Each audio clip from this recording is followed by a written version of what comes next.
Hey guys, this is going to be about the upward fall of Haliegh Everts, whom I used to do some videos challenging on her Mormon apologetics, who appears to be awakening enough to know that she's been lied to heavily by the LDS Church. And judging from the comments on some of these videos, we're going to go into several of her videos here. I put a bunch of comments on at least one of them. Most of the comments are coming from people who have left the church. So let's see what was opening her eyes. I made a bunch of comments, and I'm going to be reading my comments. She hasn't responded to any of them. Neither has she apologized for screwing over my channel. What was it, like 2 years ago, with her, unjustifiable copyright infringement claim. But we shall see how sincere she is. She's going to tell us how sorry she is, or tell people that she's been insensitive to. All right, let's get right to it. My follow-up video is going to be having to do with Mormon apologia, recognizing the church's hemorrhaging members and in a state of crisis. And this comes from, I don't know if I want to name it right now. It's a major supporter of the church. So, and then we're going to look at their excuses concerning one of the issues in the Gospel Topics essays, being the magical practices, the witchcraft and magic practice by Joseph Smith and the Smith family, which they're going to try to refute. And but they do acknowledge that it's a major debate. Okay. It's not a major debate if you do a little bit of research. Okay, so let's go right to it here. Take a look at Haliegh Everts here. So yeah, so it's better if you got to use this in portrait mode to be able to see anything really. And the reason we're going to use portrait mode is because when we get into the comments, that's the only way to really read them. Can't do it in the horizontal or landscape mode. So, alright, here's Haliegh. I'm sorry. I was wrong. Now, she's not saying I was wrong to be Mormon at this point, or at least as far as I got in the video, but she's noticing how screwed up it is for people who are being trampled by church doctrine and culture. Like, I tried to get better at that, but I still was just so loyal to the church and to the teachings that I didn't realize the pain that I was causing and the pain that the teachings of the church caused. And again, I always blamed it on the people. Like, well, they had a bad bishop, or they had a bad young women's leader, or their parents were like Nazi Mormons. They got it wrong. That's not the church's fault. It's the people's fault. And there's a lot of discussion about church culture. And Al Caraway had a post about how church culture is just human culture. People are always, in every family, in every religion, in every community, there are always going to be those who are like judgmental, or shame you for doing things, or exiling you for doing things. Like, welcome to life. And while I agree with that, that doesn't mean it's okay. And I think culture is a direct correlation to the doctrine. So I'm not going to sit here in this video and like nitpick things that the church teaches and how people interpret it the wrong way and how it's harmful to people, but I do want to say I'm sorry. And there are a few things that I do want to let you know, especially if any of you are teenagers. There are some things you need to know. I cannot bear the fact that there are teenagers who hate themselves and who feel like they are not good enough and they're never going to measure up. They're never going to be worthy enough to go on a mission or go to the temple. They're never going to be good enough to find a spouse to marry in the temple. They're never going to live up to their parents' expectations.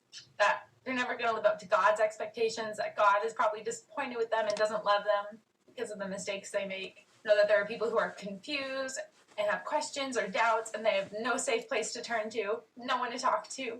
I know there are people who hold on to so much guilt and shame for mistakes they feel like they've made, and they hate themselves for it. And they're not even mistakes. And then there are grown adults who look back and they're like, man, I was such a good teenager, and yet I always felt like I was getting it wrong. I beat myself up so much as a teenager.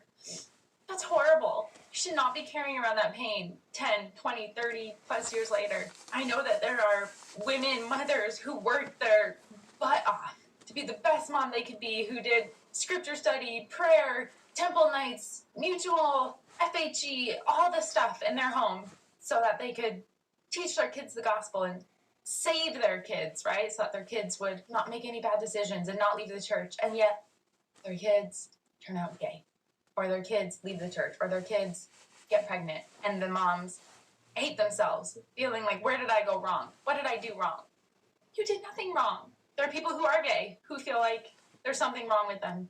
God made them wrong, or they did something wrong to deserve having those feelings. There are men who feel like they could never get it right. There's so much pressure on men to preside, provide, protect, be a good priesthood holder, give blessings, be the head of the household, teach their kids the gospel, do their, not home teaching, what is it called, ministering. There's so much pressure on them that they can never measure up. They can never do it all, and definitely not good enough. There are marriages that have been nearly destroyed because of the pressure to all of a sudden flip a switch and say, oh, now sex is good. Okay, now we need to enjoy sex and like it, but I thought I spent my whole life thinking my body was bad and sex was bad. And now they have no physical intimacy. Or one spouse maybe has a stronger testimony than the other, and the spouse is like, why aren't you reading your scriptures? Why aren't you saying your prayers? You need to do better. And there's resentment. There's so much. There's so many people who are hurting. And it breaks my heart because they don't know how loved they are, how good they are, and how okay and safe they are. But they don't feel safe. They're scared. I hate that. Nothing you do, you hear me? Nothing you do will change how much God loves you. I don't care what the world tells you. I don't care what the church tells you. I don't care what you haven't measured up to, what you haven't done, or what you have done. You are loved. I don't care if you don't have a temple recommend. You're still worthy. Your worth does not change. You feel alone, like you're an outcast, like you don't fit in, like you don't belong, like it's never felt good and comfortable to you, like you've never been enough. You are enough. You're amazing. You're perfect. You're loved. You might not believe it, but you are. There is a place for you. You are not alone. Jesus Christ knows exactly how you feel. He's felt your pain. He's felt hated and alone and misunderstood. And I can tell you right now, there are so many people on this earth at this very second who feel the exact same way you do. There are a couple of things, like I said, specific examples I want to address. First thing are parents, church leaders, bishops who don't believe you when you talk about how you've been wronged, harassed, raped, assaulted. People who act like it's your fault. What were you wearing? Well, what did you do? Well, what did you say? What did you do to provoke it? Who tell you to repent like you did something wrong? That's not right.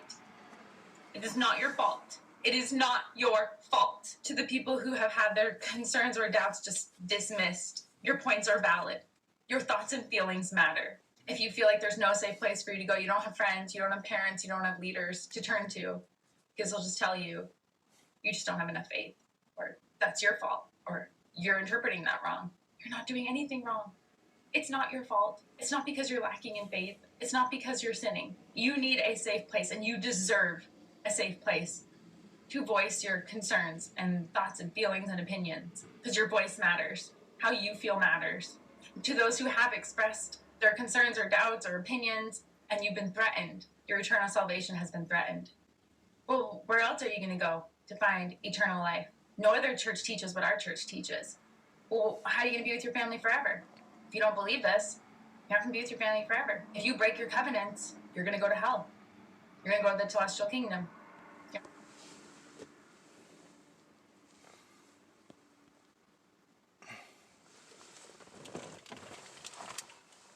Okay, so that was a lot. It's good to see that she's getting or becoming more and more aware of the harm that the church does to individuals. And apparently, she's figured out that you can't reconcile that an all-knowing, unchanging, and perfect charitable God guides the LDS Church through the brethren very effectively if you've got these harmful teachings and harmful culture in the church. Now, I'm not quite sure why it's taken her this long to say something like what she said to the teenagers who feel badly about themselves, because she herself felt badly about herself, which is one of the things that she states at the beginning of this video, referencing, when she had become inactive and or, well, she calls it leaving the church. She just basically became inactive, is my, those would be the words. Of course, now they call it less active, or actually now they've done that for a long time. Maybe there's a new term that's being used, but she's referenced a number of things that are very harmful in the church. The dismissiveness, because that's cult mentality. It is always your fault in a cult. It's because you weren't faithful enough. You weren't worthy enough. And she's basically coming out in apostasy right now by saying that the brethren are full of it. When she says, you are worthy. The brethren have said, you are not worthy if you violate Mormon policy on the sexual purity doctrine, which basically states that if you don't have a license to have sex, that you have committed a sin that is on the doorstep of murder. It is the next sin to committing murder if you are sexual sin or transgression. And I suppose that that's also broken down. The worst would be like adultery, and then, well, maybe no, homosexuality, and then adultery. I don't know. Well, what did the Hebrew God say in in the scriptures that we've got, that Mormonism has canonized, that the Catholic Church canonized, and were adopted by Mormonism? In what we find in the Jewish portion of the Bible, in let's say, is it Leviticus chapter 20? Well, basically, there's the commandment to kill people if they're gay. It's a commandment. Okay, so she says, well, you feel, that she brought up the issue of why did God screw up and make you this way? Well, that's an interesting statement, because Spencer Kimball said God doesn't screw up. Therefore, you chose to be gay and are guilty of the most horrific sins next to murder, right? Or someone that commits any sort of sexual intimacy without a license from the government is doing that, because that's what fornication under consent of the king is. The acronym has turned into a nasty word, even though it's the only form of sex or situation for sex which the church approves of. That's pretty ironic, right? It's called the F-bomb now, right? But fornication under consent of the king is a licensed marriage. Why do you need a license? Well, that's because you don't have a right to be married when you're a slave.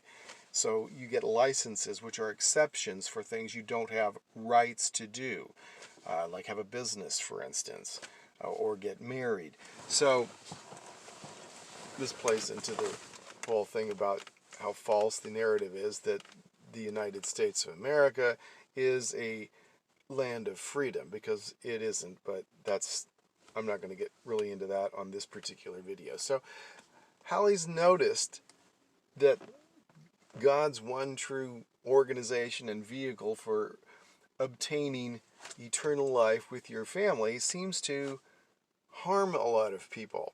So this seems to be, from what I'm, viewing and interpreting, part of her waking up process. And I want to go back a little further in another video where she's more apologetic, meaning in favor of the church. She is making up excuses, possibly, but still noticing that there are problems with the way things work out. And at first she tried to actually, it's in a different video that I recall, that she was trying to make the excuse of, well, culture, the church isn't responsible for the culture. That's just people, and she's kind of saying that right here. or she was noticing it, but she's holding the church more accountable and saying there's a direct correlation between doctrines and culture. So she's starting to grasp it, and she's saying that she's sorry. I'm still waiting for her to tell me that she's sorry that she screwed up my channel so that I couldn't, do live videos during the period of time I was affected by that copyright strike, which was ludicrous since it goes under fair use for me to go ahead and do do exactly what I'm doing right now. However, I can't do live videos anymore right now anyway because they changed the standards and I don't have enough subscribers. I got under 1,000. I believe it's 1,000 that you got to have. So I don't know if I ever was able to do another live video. Thanks to Haliegh. So, are you going to respond to my comments? I respond to, I believe everybody's comment that's directed towards me, if not, otherwise, probably 95% of the time. I've got probably over a dozen comments on not this video, but another one we're going to show, and she hasn't responded. But I didn't see her really responding to anybody. She's just letting people do their own thing, and most of the people are saying, this is why I left the church. She's talking about the Gospel Topics essays. She's talking about a couple of them specifically, and on that one, that one, it's on the magical practices, and especially the SeerStone business with regard to the so-called translation of an ancient record for the Book of Mormon. We know that it's not an ancient record. It's obviously filled with 19th century arguments and concerns and so on and so forth. And anyway, let me not get too far ahead of myself, but at least she's saying sorry to people that she feels she was insensitive to by adapting the church's cult mentality of basically you're not worthy if you don't obey. And now the statements that she has made here are absolute apostasy. So when she says she doesn't know where her testimony is in this other video, she hasn't made a proclamation. Well, when she just made proclamations that went against the brethren. So congratulations, Haliegh, you've crossed the line. All right. Let's cruise over here to you and the LDS Church. So this was from a year ago or something, right? And like the burning in your bosom and feeling peace and comfort, that kind of translates into our minds that anything that doesn't give us peace and comfort and feel good, it must be wrong. So what if I'm feeling those uncomfortable, not peaceful feelings at church or in the temple or about a policy change within the church? That kind of shakes some people. I see it. I know it does. I hear all these people saying, my temple recommend expired and I don't feel comfortable answering yes to these questions and renewing it because my answer isn't yes to some of these things. And how can I belong to a religion that does this and that? And the God I know and love wouldn't do this or that. And I've been there. Like literally those are my words when I left the church. It was, the God I know and love would not separate families, divide us up into different levels of heaven, tell us that the only way we can be together is by getting married in this building. I've said those things, I've felt those things, so I get it. But when you have a church that is led by Jesus Christ, he's leading the church for the Father, and they are perfect, and they have eternal minds, and they can see the end and the beginning, and they know what needs to happen. And us, with our mortal minds who can't comprehend those things, and us who are imperfect, of course it's not going to feel comfortable. Of course we're not going to like godly things because it's so different from our worldly things.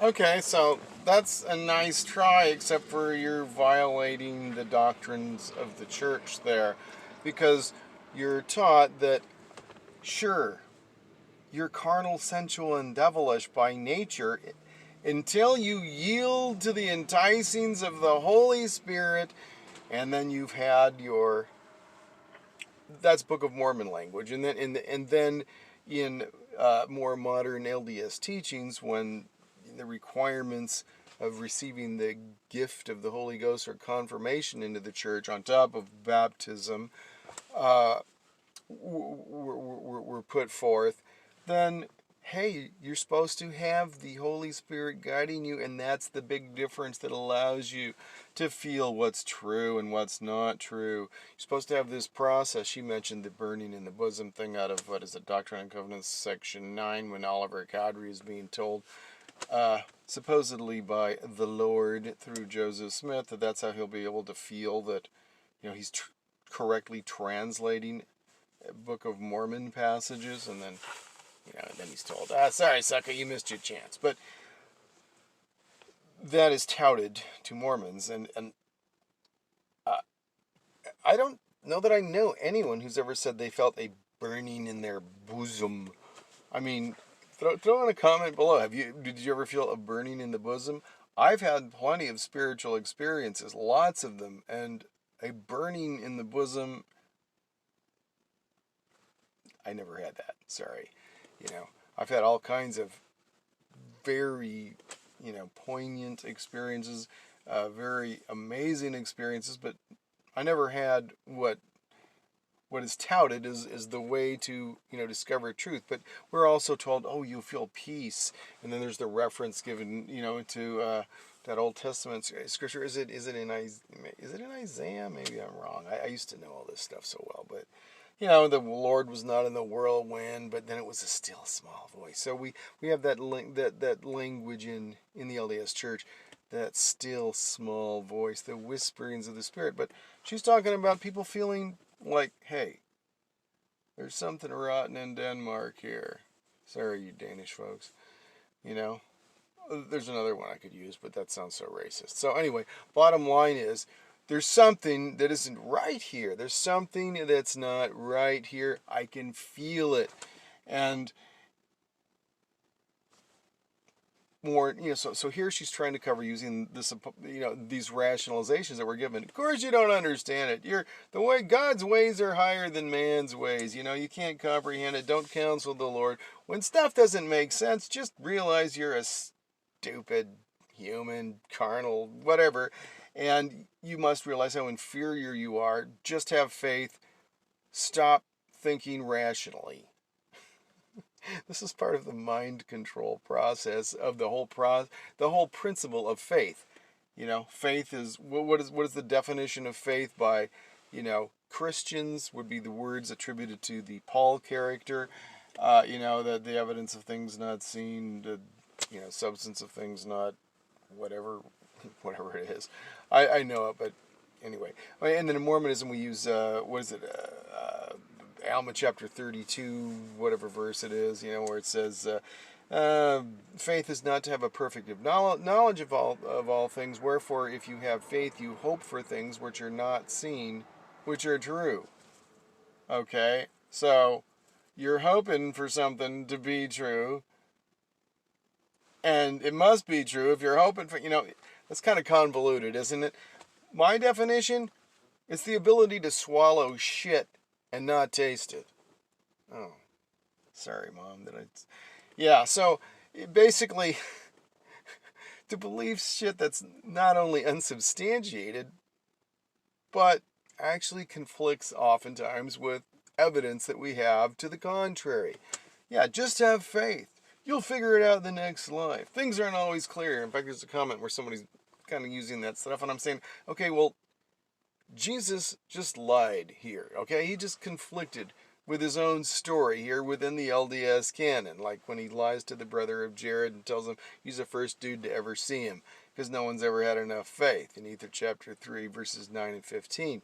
Whereas 1100 years earlier, like I've said before, Moses chapter 7, Enoch has got all the faith to move mountains and all this stuff, and he speaks with the Lord face to face as one man speaketh with another.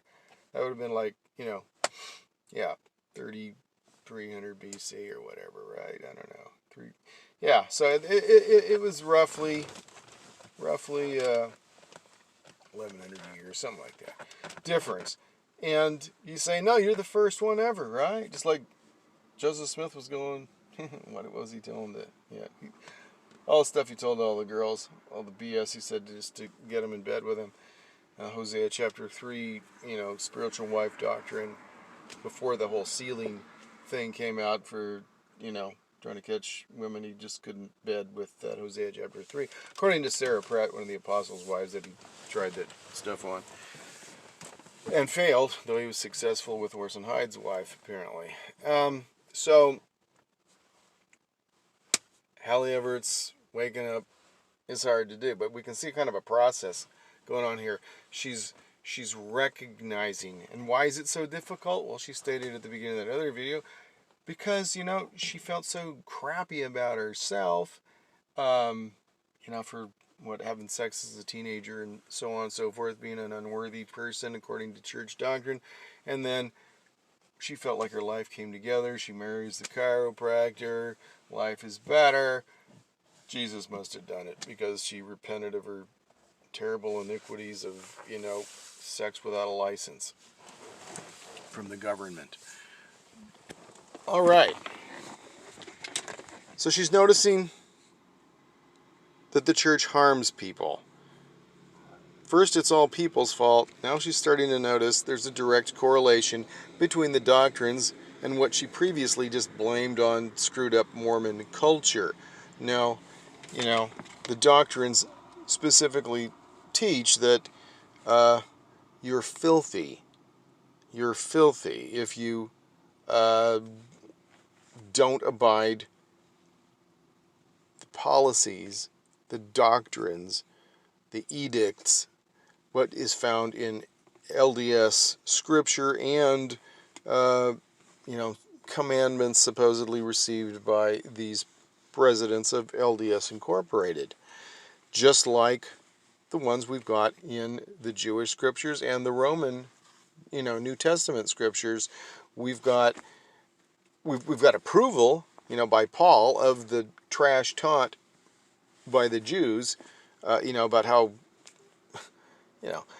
you should be killed if you're not spending your whole Saturday worshiping Yahweh, or if a child doesn't obey the parents, you should kill them, or just the example of killing people that the Jewish God, he wanted their land basically, and he said, you don't worship me, just kill all these people, kill the kids too, screw them, they'll grow up and be trashy little Canaanites and whatever they are. Just kill them all. Midianites, even though he married a Midianite, his wife, was the daughter of the priest of Midian, by whom he got the Melchizedek priesthood, according to the revelation in the Doctrine and Covenant, right? But, kill their whole tribe, kill them all, kill the kids, kill everybody but the virgins, and let the soldiers bang them, right? It's called rape. Whatever. They're just Midianites. Go ahead, rape them.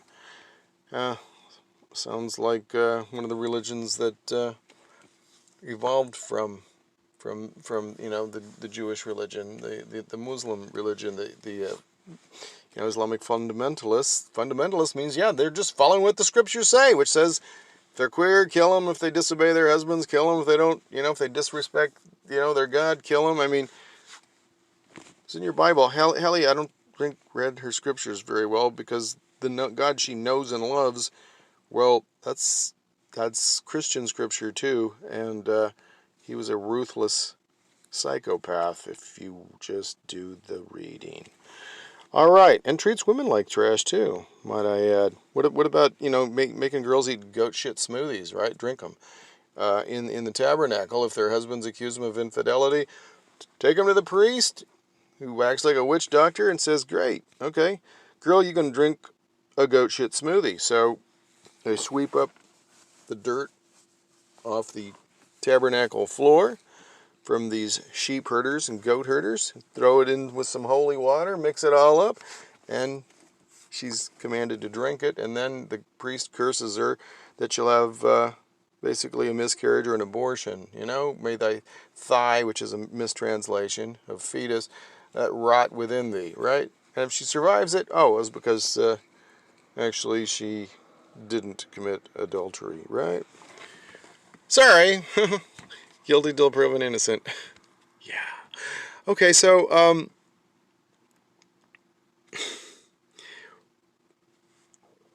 now when she's got the Yankee cap on, she's noticing. Countenance as lightning appeared to Joseph and gave unto him power that he should translate a book. And you can find that in the Articles and Covenants, which were like pre-Doctrine and Covenants. So this is Doctrine and Covenants section 20. So this document is written in April 1830, again, when the same time the church was organized. So if you go to these Joseph Smith history papers, you can see the original, and it says, the angel gave unto him commandments which inspired him from on high, and gave unto him power, by the means of which was before prepared, that he should translate a book, which book contains a record of a fallen people, and also the fullness of the gospel of Jesus Christ to the Gentiles, and also to the Jews, proving unto them that the Holy Scriptures be true, and that God doth inspire men and call them to his holy work in these days, as well as in the days of old, that he may be the same God forever. Which book, given by inspiration, is called the Book of Mormon, and is confirmed to others by the ministering of angels, and declared unto the world by them. Okay, so this is written down in 1830, but it was 1823 when Joseph Smith first met Moroni. So let's hear more about that visit. Joseph's 1832 history, so 2 years later, recounts that the Lord showed unto me a heavenly vision, for behold, an angel of the Lord came and stood before me. Okay, the word vision is tripping me up here a little bit, as I mentioned in the last section. Does vision mean someone was actually in the flesh in front of you, or is it something that you are just seeing like a dream? You know, like it feels real, like you're seeing it in your brain, but it's not actually tangibly in front of you. You know what I mean? I'm not sure what that means. These and other early accounts referred to the messenger simply as the angel. And then if you click on that footnote number 4, it says, in almost every year of the 1830s, a public source testified to a visionary event of Joseph Smith's. The earliest accounts usually mentioned an angel when describing the discovery of the plates and the translation of the Book of Mormon. So nowhere did they call him Moroni. I'm going to skip down to the next paragraph that says, the earliest manuscript of the canonized account of Moroni's visits refers to the angel as Nephi. So that's footnote number 7. So let's go to that footnote. It takes us again to the Joseph Smith papers. Again, this is someone else's handwriting. James Mulholland, Robert B. Thompson, William W. Phelps, Willard Richards. So this is, again, a dictation. Actually, we're going to read this whole thing. So it says, on the evening of the above mentioned 21st of September, after I had retired to my bed for the night, I betook myself to prayer and supplication to the Almighty God for forgiveness of all my sins and follies, and also for a manifestation to me that I might know of my state and standing before him. So that sounds very similar to the first vision account. He wanted to know where he stood with God. Again, maybe that's why one of the first vision accounts, the one that his mother wrote, Lucy Mack Smith wrote, maybe that's why it sounds so similar to this account of the angel, because they are similar. He had the same question. Maybe she just got them confused when she was writing in her journal. Okay. Also for a manifestation to me that I might know my state and standing before him. For I had full confidence in obtaining a divine manifestation as I had previously had one. While I was thus in the act of calling upon God, I discovered a light appearing in the room, which continued to increase until the room was lighter than at noonday, when immediately a personage appeared at my bedside, standing in the air, for his feet did not touch the floor. He had on a loose robe of most exquisite whiteness. It was a whiteness beyond anything earthly I had ever seen. Nor do I believe that any earthly thing could be made to appear so exceedingly white and brilliant. His hands were naked, and his arms also a little above the wrist. So also were his feet naked, as were his legs a little above the ankles. His head and neck were also bare. I could discover that he had no other clothing on but this robe, as it was open so that I could see into his bosom. Where are his garments? Moroni! Not only was his robe exceedingly white, but his whole person was glorious beyond description, and his countenance was truly like lightning. The room was exceedingly light, but not so very bright as immediately around his person. When I first looked upon him, I was afraid, but the fear soon left me. He called me by name and said unto me that he was a messenger sent from the presence of God to me, and that his name was Nephi. Evidently a clerical error. That God had a work for me to do, and that my name should be had for good and evil among all nations, kindreds, and tongues. Or that it should be both good and evil spoken of among all people. He said there was a book deposited, written upon gold plates, giving an account of the former inhabitants of this continent, and the source from whence they sprang. He also said that the fullness of the everlasting gospel was contained in it, as delivered by the Savior to the ancient inhabitants. Also, there were 2 stones in silver bows, and these stones fastened to a breastplate constituted what's called the Urim and Thummim, deposited with the plates, and the possession and use of these stones was what constituted seers in ancient or former times, and that God had prepared them for the purpose of translating the book. All right, that's a lot of information. So the church history topic says that while he was referred to as Nephi, the reference likely originated with Joseph Smith's clerk James Mulholland, who began in 1939 to combine various manuscripts of Joseph Smith's history into a single narrative. Evidence suggests Mulholland did not take dictation from Joseph Smith, but rather worked from sources available to him that have not survived. Mulholland could easily have been confused about the identity of the angel, since many of Joseph's earlier accounts before Mulholland's draft did not mention the angel's name. Early public... That's kind of interesting how the church is covering up, because obviously they know what the truth is, that well before that, Joseph Smith, as the chief editor of the Times and Seasons, stated that the 1823 vision was motivated by him trying to find out if a supreme being, aka a god, even existed. Also, he states that the messenger stated that his name was Nephi. So, they know that that exists. It was published by Joseph Smith and I believe Oliver Cowdery. That's just about the time that Rigdon came in, though. But, officially, I think behind the scenes he was probably the author of a lot of the Book of Mormon. But that's speculation. Joseph Smith, so clearly, in this situation, and I laid this comment down, not only stated that the angel's name, it wasn't even called an angel, it's called a messenger, was Nephi, but that the purpose for calling upon for praying was to find out to know if a supreme being even existed in 1823, which of course conflicts heavily with the narrative that he would have already seen this God and his boy Jesus 3 years previous in what is called the first vision that he hadn't yet made up. And so in a video that I did on a page that I've got in the Mormon Truth Videos Gospel Topics Hub website on the first vision, states, I've got quotations from a bunch of LDS prophets: Brigham Young, Wilford Woodruff, James Taylor, James Taylor, God, we're listening to too much music. John Taylor, not James Talmage, Heber Kimball, who was a prophet but not a president of the church. In other words, apostles were considered prophets, seers, and revelators. And I believe Orson Pratt. Basically, they all contradicted the statement that an 1820 vision ever occurred. And he says that the angel told him, in 1823, that the gospel wasn't on the earth and that sort of thing. So anyway, if you, I'll throw those links in. Take a look at that. You can see the references in there. And time after time, these guys are contradicting that narrative in general conference, because had they never heard of this either? I mean, there is the Wentworth letter and so forth that she's going to mention, but they're contradicting it even then, after we've been told that in 1842 this first vision was actually published. And 1838 supposedly it was penned and then worked on a little bit. Who knows?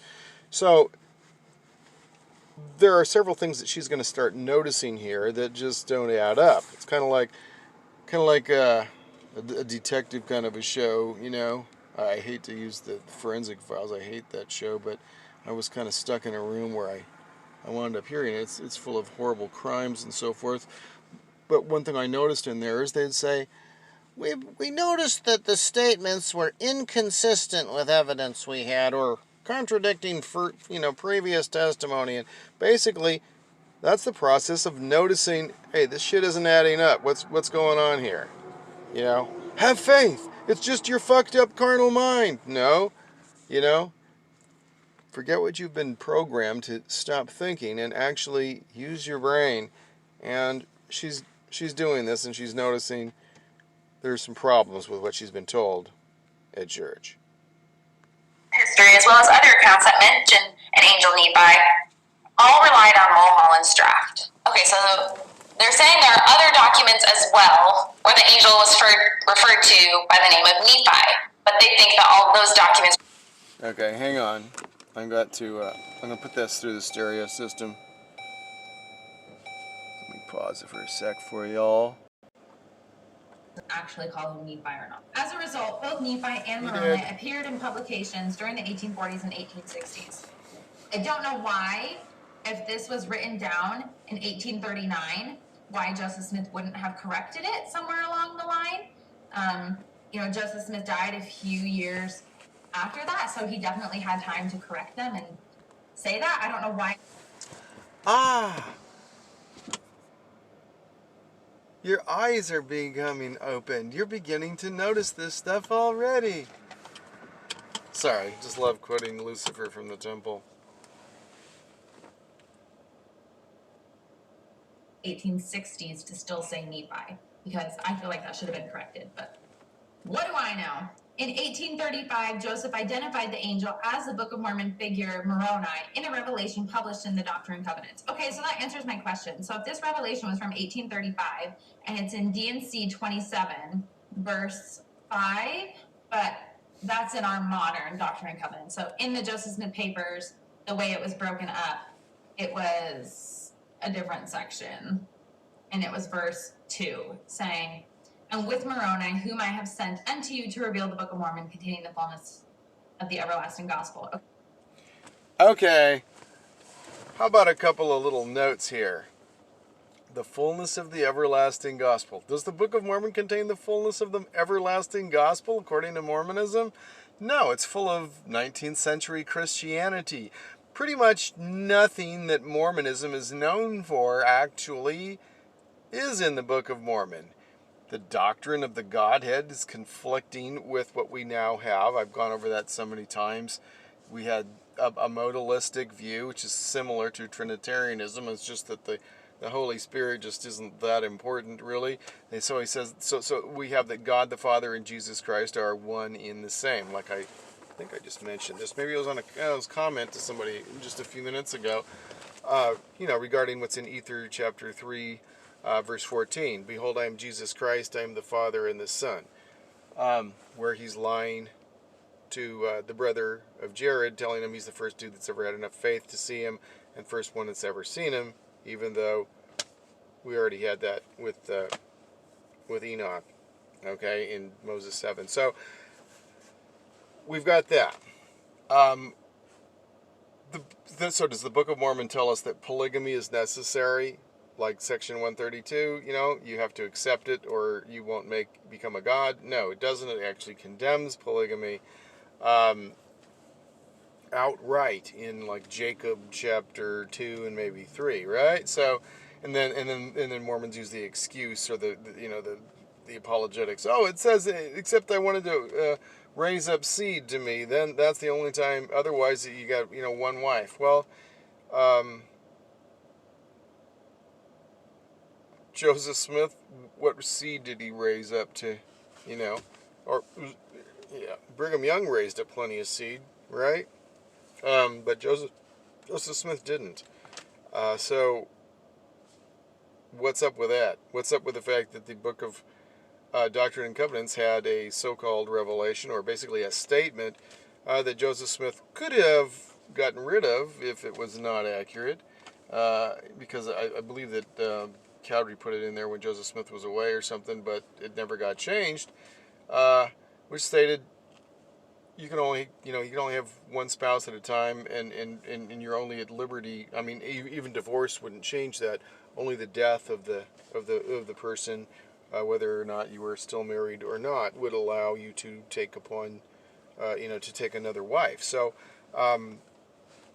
and it starts off with something that says, in as much as this church has been plagued with fornication, etc. So that was in there basically the whole time they were supposedly, openly practicing polygamy under Brigham Young. So that's kind of a problem. Another problem was I was going to mention in that video that's it's on my particular page on my website regarding the First Vision business. Looking at one of the LDS web pages on the First Vision, and there are several on the church's website, depending on what they think you know about it, or if you know there's a problem.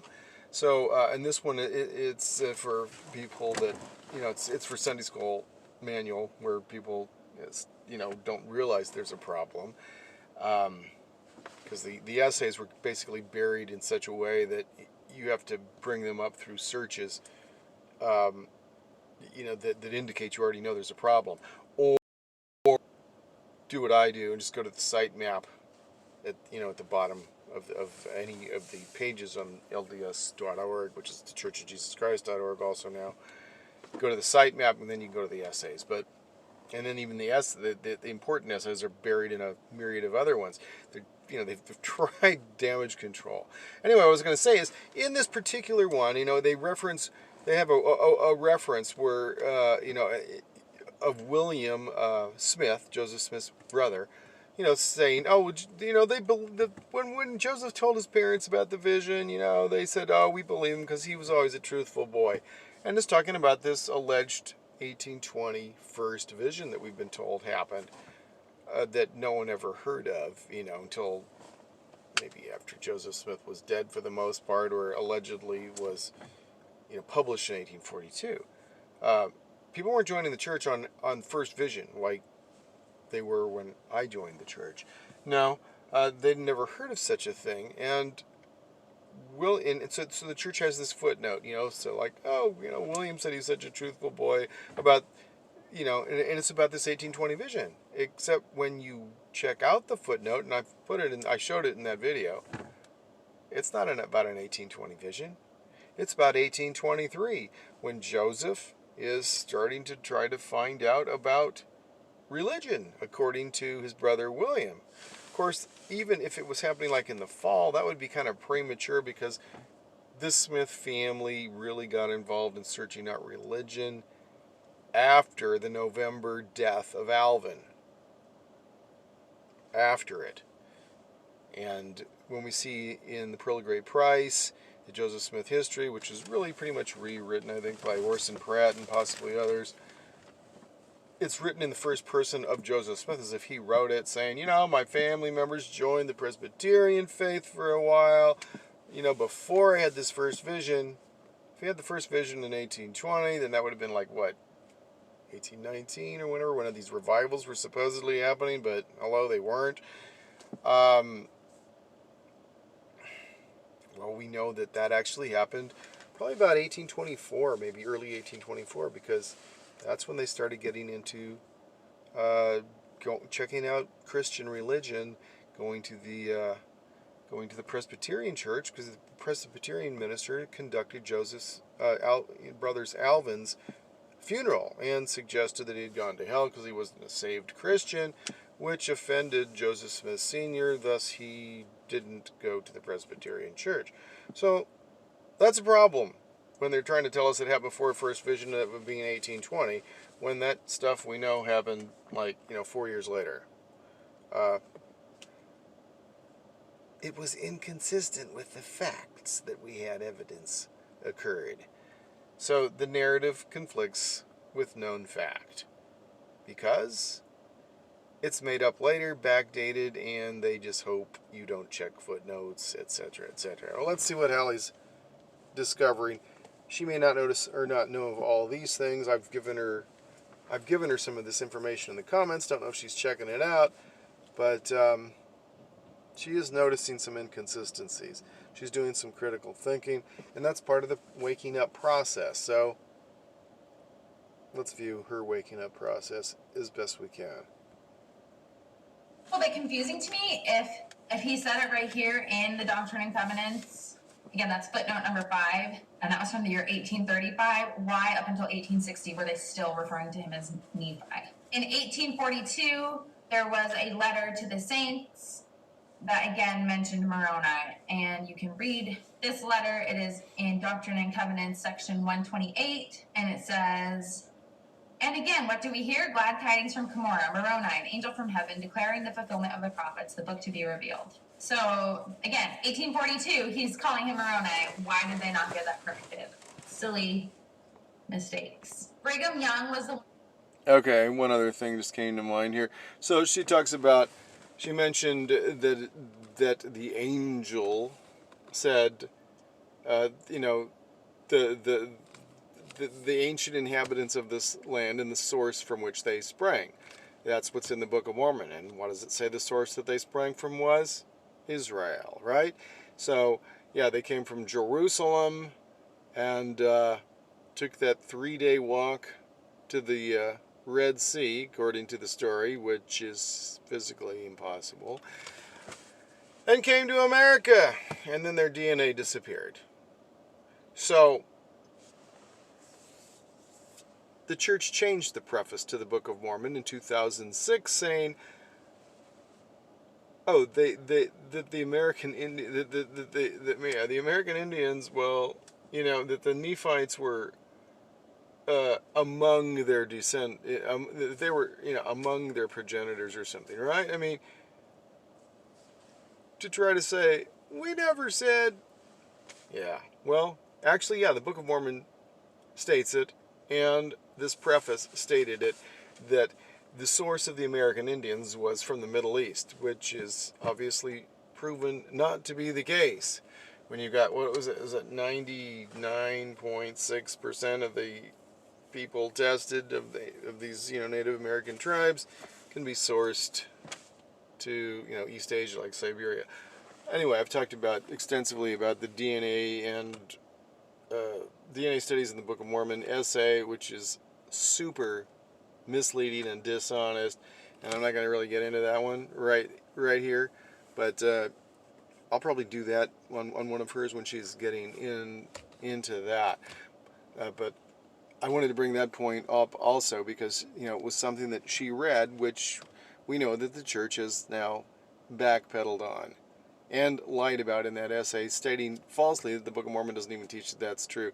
So the Book of Mormon teaches that, saying that, you know, Lehi obtained a promise from the Lord that his people would continue to inherit the land unto themselves as long as they were righteous. Whereas now they say, they just disappeared into this bunch of people that were already here, that came over from Siberia. When the anthropologist said, yeah, that's what we agree with. Well, the anthropologist said they got there 9,000 years before Joseph Smith says in the Pearl of Great Price that Adam was the first man on earth, the first flesh on earth, the first man also, in the Joseph Smith translation of the Bible. So, little problem there, little problem they didn't get washed away by the flood of Noah either. Minor details. Have faith. Have faith anyway. Even when it conflicts with proven fact and with what the church says in the Bible dictionary about Egypt and its history, which continued right through that period when the flood would have wiped them out, but it didn't. They even mention the 18th dynasty. Why, how did you go from, 3000 BC to 1800 BC?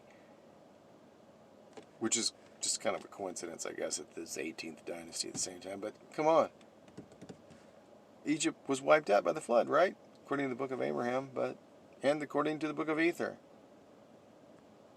America was, and everywhere was, but it wasn't. We have histories going through that period of time, showing that the Bible is phony. To have a clerical error. So it was Brigham Young who said, oh no, his name must be Moroni. So it says, reviewing Joseph Smith's other accounts of the angel, they concluded that the name Nephi should be replaced with Moroni and wrote a correction on the Mulholland manuscript itself. No evidence indicates that Joseph Smith ever called the angel Nephi. And again, when you go back to that original document that Mulholland wrote, they crossed out the name Nephi and wrote Moroni.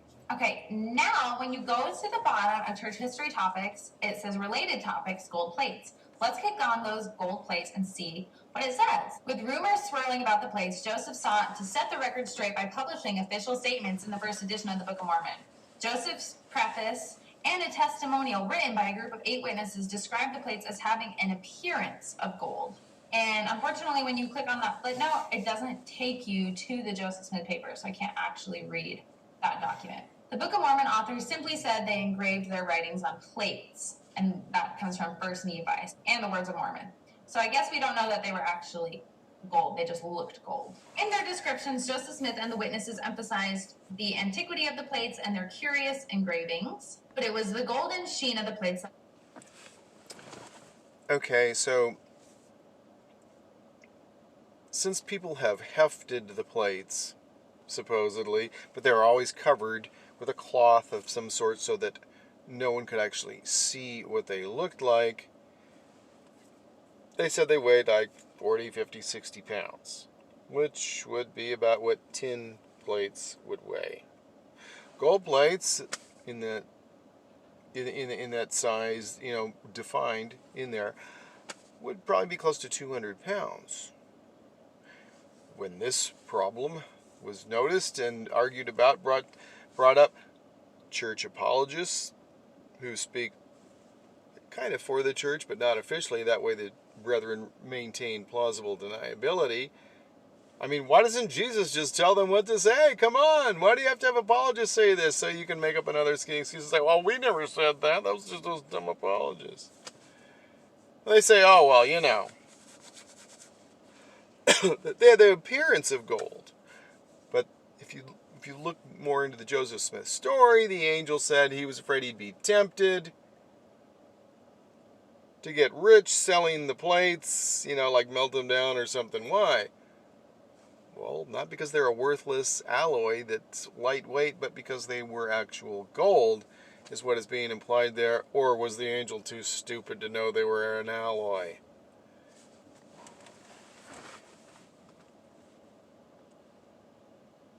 Popular imagination. Joseph Smith unearthed the plates in September 1827 at the direction of an angel named Moroni, who further commanded Joseph to translate the ancient record. He worked on the translation between early 1828 and June 1829, after which he returned the plates to the angel. Okay, so I'm going to click on that footnote right there.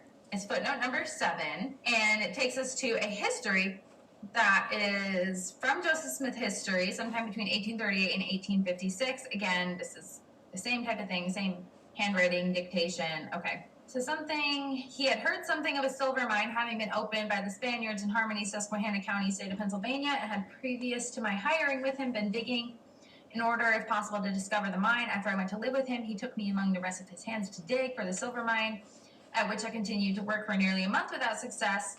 In our undertaking, I finally prevailed with the old gentleman to cease digging for it. Hence arose the very prevalent story of my having been a money digger. Okay, so it's Joseph Smith talking about being a money digger and talking about how he did go to Pennsylvania to find this treasure, but was unsuccessful. This is very important. Now here we go to January 1827. During that time I was employed. I was put to board with Mr. Isaac Hale. 'Twas when I first saw my wife, his daughter, Emma Hale. On the 18th of January, 1827, we were married, while yet I was employed in the service of Mr. Stoll. Remember Josiah Stoll. Again, looking for treasure. Owing to my still continuing to assert that I had seen a vision, persecution still followed me, and so much was my wife's father excited that he was greatly, okay, cross that out, and my wife's father's family were very much opposed to our being married, insomuch that he would not suffer us to be married at his house. Cross that out. I was therefore under the necessity of taking her elsewhere, so we went and were married at, okay, said the house of Mr. Stoll, but then they crossed that out and said he was married somewhere else.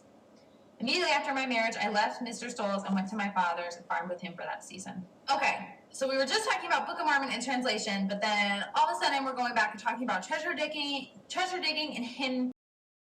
So let's go learn a little bit more about Emma and their meeting. Okay, so if we go to church history topics, Emma Hale Smith, it says Emma was 21 years old when she met 19-year-old Joseph Smith at the end of October 1825. Okay, so it says they met at the end of October, but this said it was January 1827. So that's a pretty big difference. All right. And I'm not even sure I noticed that particular thing that she's noticing there, that apparent discrepancy.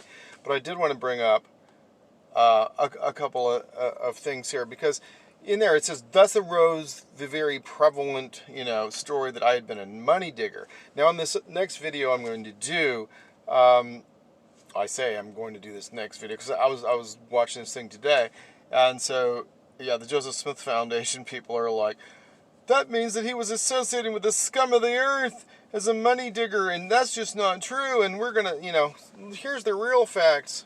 Well, okay, Joseph Smith here is saying that he was a money digger, that he was digging, and that he prevailed upon the gentleman.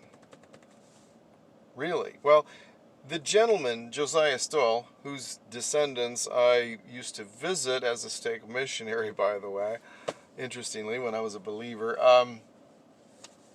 they were prospects for the lessons. I don't think they ever took the lessons, but we had interesting talks. Anyway, in fact, I was running the church Deseret bookstore at the time, I believe, as well. So, Joseph Smith was hired not to be a digger. He was hired by Josiah Stoll, who came 150 miles to find him because of his reputation as a seer, and whose son lived around, was it Palmyra? Wherever Joseph Smith was at the time, right? So, this is entirely misleading.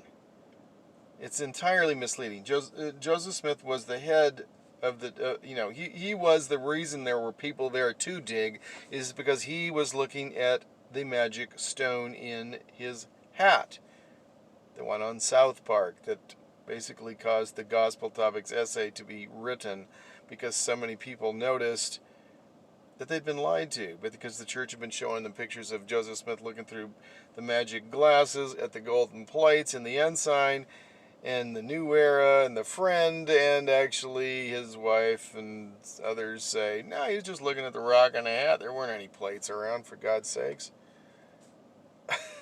So, more big problems there.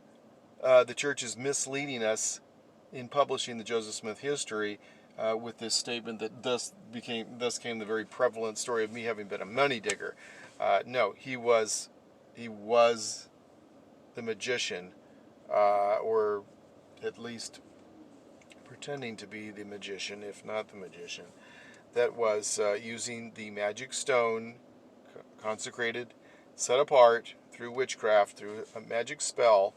That's how you set apart, these stones as seer stones. They're just not, you may find a stone that is eligible. That may be a great stone for it, but it needs to be set apart, and witchcraft is the process. They kind of forget to mention that shit. I wonder why. Because the Book of Mormon condemns witchcraft and magic, yet he's using processes to bring us the Book of Mormon that are condemned in the Book of Mormon. Full year different, but maybe Joseph Smith got the date wrong about when they met. I don't know. Keep making So excuses. Joseph had come from New York seeking employment in the Susquehanna Valley. Again, as we just read, it was for treasure digging. He wasn't just looking for any old job. He was looking for treasure so he could make money. His lack of education and resources contrasted with Emma's respectable situation, but she was impressed with his character and morals. They courted for several months while Joseph worked to improve his financial situation. Again, treasure digging. Isaac and Elizabeth Hale were opposed to the relationship, disapproving of Joseph's religious pursuits and his work for Josiah Stoll, who had hired Joseph to help him dig for the purported lost Spanish silver in the area. Joseph and Emma eloped 1827 in New York and went to live with the Smith family. So she had a good reputation. Her dad did not like Joseph because of his reputation, so they ran away and eloped. Interesting. I think we need to go back to this group of 8 witnesses who described the plates of having an appearance of gold. Let's learn about those 8 witnesses. It says, witnesses later left statements that detailed the plate's material composition, weight, dimensions, thickness, and binding. The plates weighed about 40 to 60 pounds, and together were between 4 to 6 inches thick. The leaves measured about 6 or 7 inches wide by 8 inches in length, and individually had the thickness of plates of tin. And according to Emma Smith, would rustle with a metallic sound when the edges were moved by the thumb, as one does sometimes thumb the edge of a book. 3 D-shaped rings bound the leaves through the back edges into the volume. According to one witness, there was a sealant securing about half of the book from tampering. This sealed portion made it impossible to separate the leaves and appeared as solid as wood. Joseph Smith derived his translation from the loose leaves of the plates. All right, we have 7 footnotes in here to read. So let's hear about what these witnesses saw and how they were able to get such details about the plates. Okay, footnote 8 has nothing for us to click on. Footnote 9 has nothing for us to click on. Footnote 10 does. It takes us to the Joseph Smith Papers to Church History from March 1st, 1842. Okay, it's talking about the angel visitation. This is interesting. I was also informed concerning the Aboriginal inhabitants of this country and shown who they were and from whence they came, a brief sketch of their origin, progress, civilization, laws, governments, of their righteousness and iniquity, and the blessings of God being finally withdrawn from them as a people was made known unto me. I was also told where there was deposited some plates on which were engraven an abridgment of the records of the ancient prophets that had existed on this continent. The angel appeared to me 3 times the same night and unfolded the same things. I never heard that he saw all those things. That's super interesting. And that's when it goes down to say these records were engraven on plates which had the appearance of gold. Each plate was blah, blah, blah, blah, blah, blah, blah. They were filled with engravings in Egyptian characters, bound together in a volume, 3 rings, 6 inches in thickness, parts were sealed. The characters on the unsealed parts were small, beautifully engraved. Again, this was written in 1842, edited by Joseph Smith, so this was typed clearly.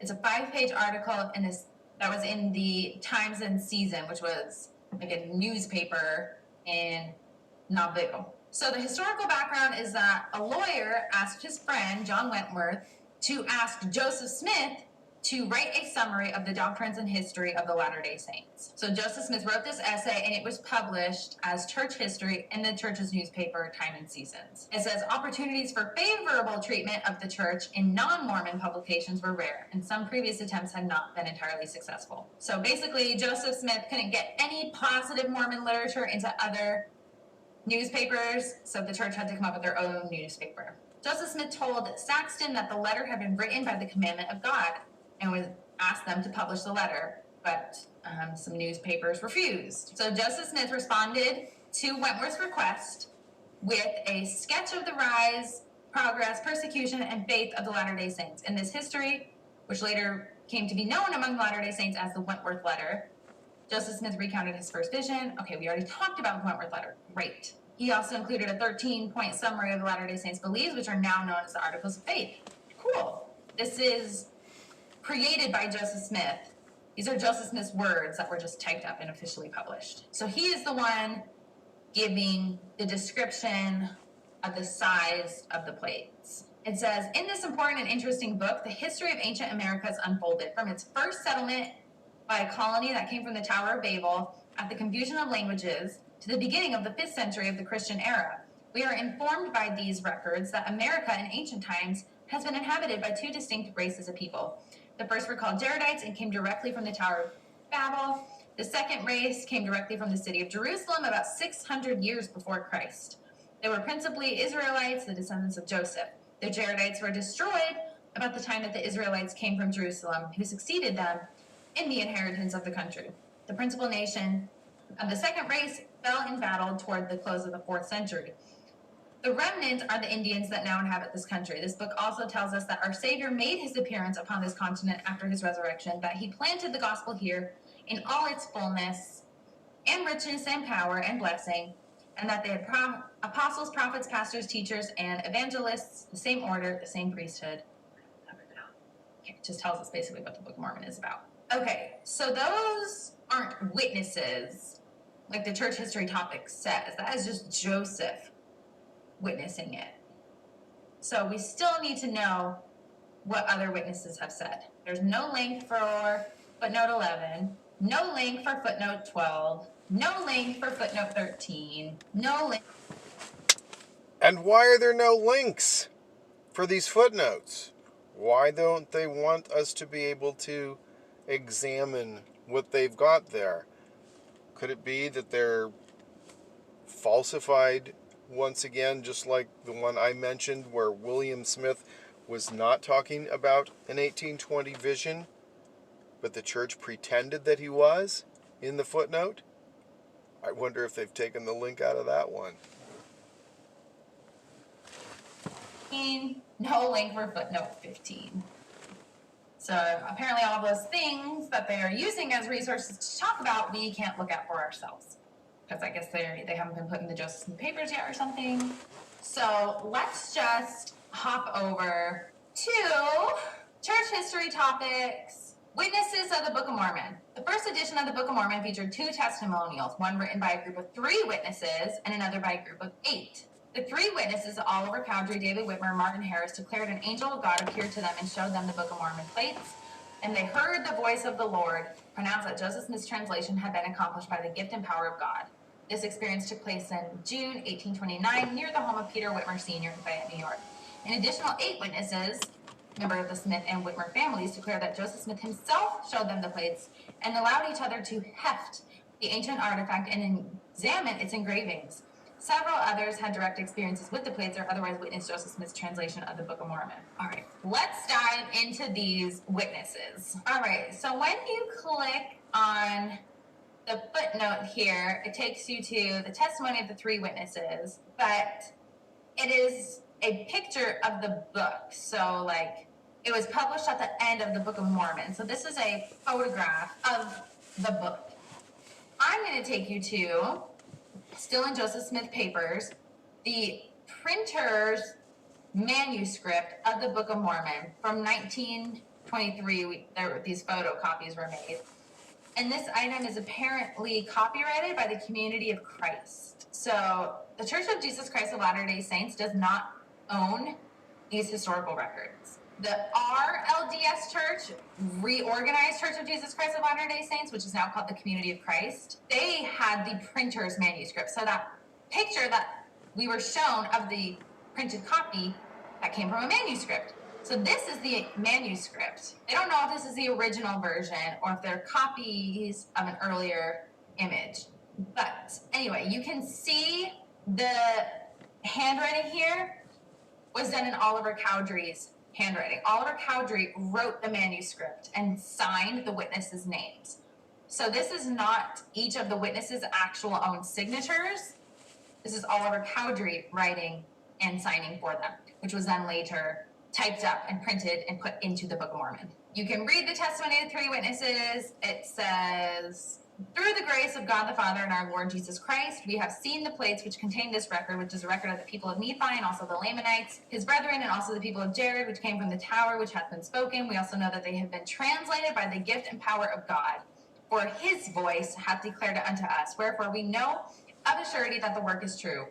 We also testify that we have seen the engravings which are upon the plates, and they have been shown unto us by the power of God, and not of man.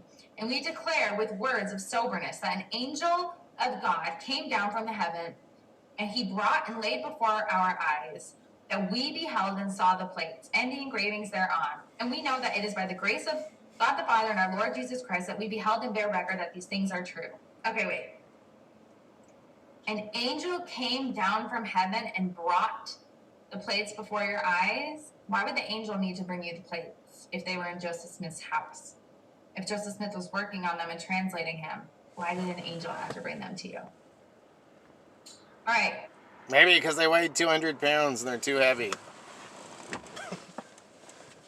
So, when I was married to my second wife, her ex-husband was a POS, which is why she divorced him, and he was trying to get their kids for a day that he wanted them on, which was the 4th of July, but he had proposed a court order, and they'd submitted this, that he would get that day. He was trying to get that day. So he comes with a cop to the door and presents the order. The cop presents it to me, and I look at it, because we didn't give them we didn't give him the girls. And I said, pardon me, but we're missing something here. It's called the signature of the judge. Handed it back to the cop. He looks at it, and he just went ballistic on the ex-husband. Said, don't you ever bring me out here and waste my time and all this stuff, because basically this document is worthless. It doesn't have the signature of the judge on it. Likewise, Haliegh here notices that somebody has typed up a testimonial for 8 people to sign, not in their own words, but just, a general one. Not hey, I used these bodybuilding pills and I had great results. My name is Mike M. Or even your whole name, right? When you see these third-party testimonials for products they're pushing on the internet or something, right? Third-party recommendations. So we got a third-party recommendation of the Book of Mormon plates, except it's fake. It's not individuals testifying. It's written by Oliver Cowdery, and then their signatures are forged by Oliver Cowdery. What the hell is that? Seriously. And they put that in the Book of Mormon? As if it's some, that's like when Kwaku says something and he flashes, his alleged evidence for like 1.5 seconds, and you're like, there's no way you could read anything on it, But you're like, oh yeah, see, we've got this proof. And you're like, what? It's called fake evidence. And so here we've got a pattern that's been going on for a long time. And she noticed that, like, why do we even have this here? Is one dude wrote it and faked everybody else's signatures. I mean, it's actually evidence of how dishonest the church has been from the beginning.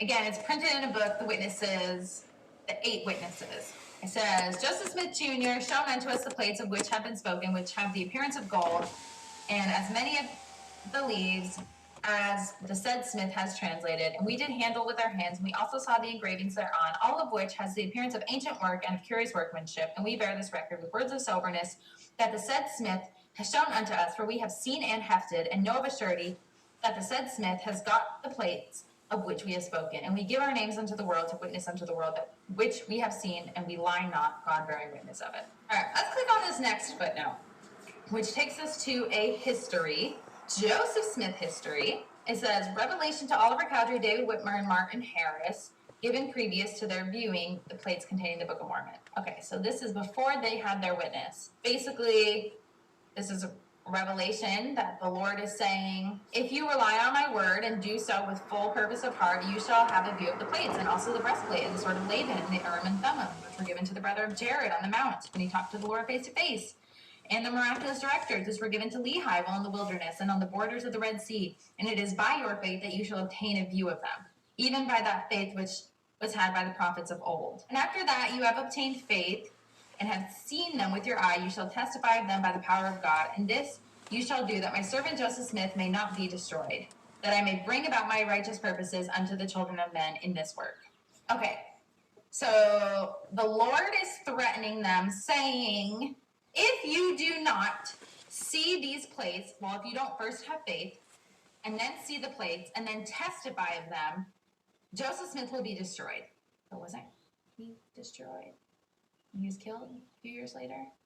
And again, it says, it is by your faith that you shall obtain a view of them, which I think means, if you are faithful, I will allow you to see them. And then he goes on to say, it is by my power that he has seen them. It is because he had faith, and he has translated the book, even that part which I have commanded him. And as your Lord and God liveth, it is true. Wherefore you have received the same power, and the same faith, and the same gift like unto him. And if you...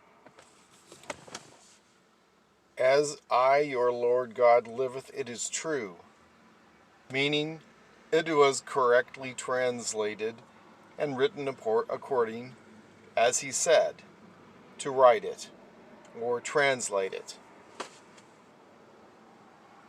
Yet, shortly thereafter, we have like 3,913 changes, corrections, 3,913 things that were actually not considered to be accurate or correct when translated by the gift and power of God, and as I, the Lord God, liveth, it is true. How's that work?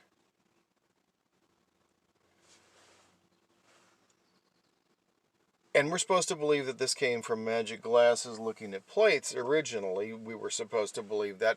Now, when they publish, okay, yeah, the South Park guys were actually telling the truth.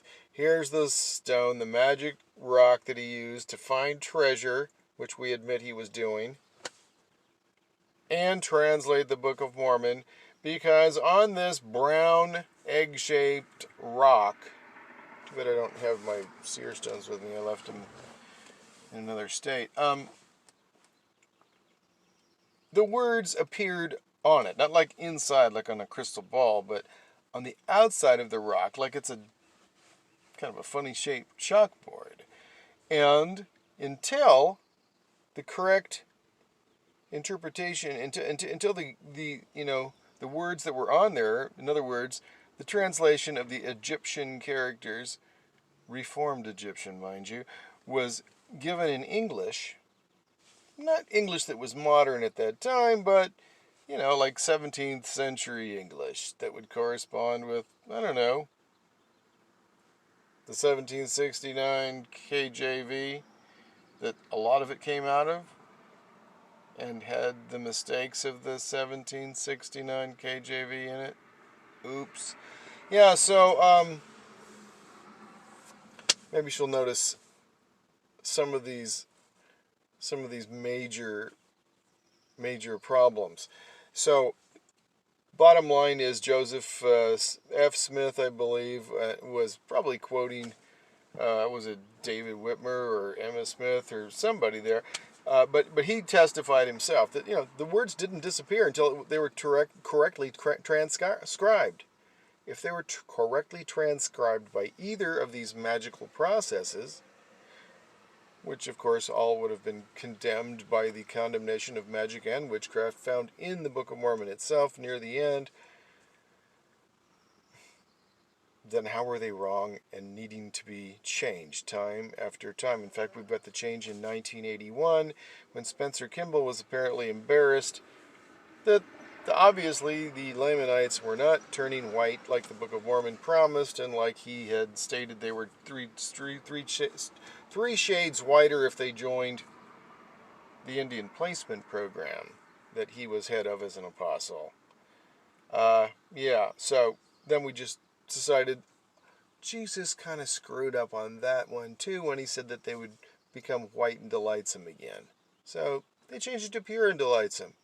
1981, and the perfect translation, as I, the Lord God, liveth, as we just heard stated by the voice of the Lord, was still getting corrected. Anybody feeling a little weird about this shit? Last commandments of mine, which I have given you, the gates of hell shall not prevail against you. Blah, blah, blah, blah, I shall lift you up at the last day.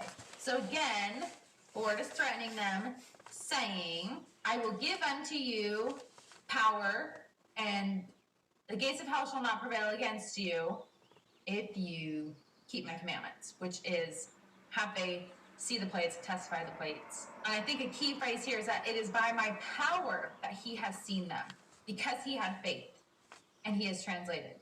That sounds a little bit like, to me, God's power allowed Joseph Smith to see them.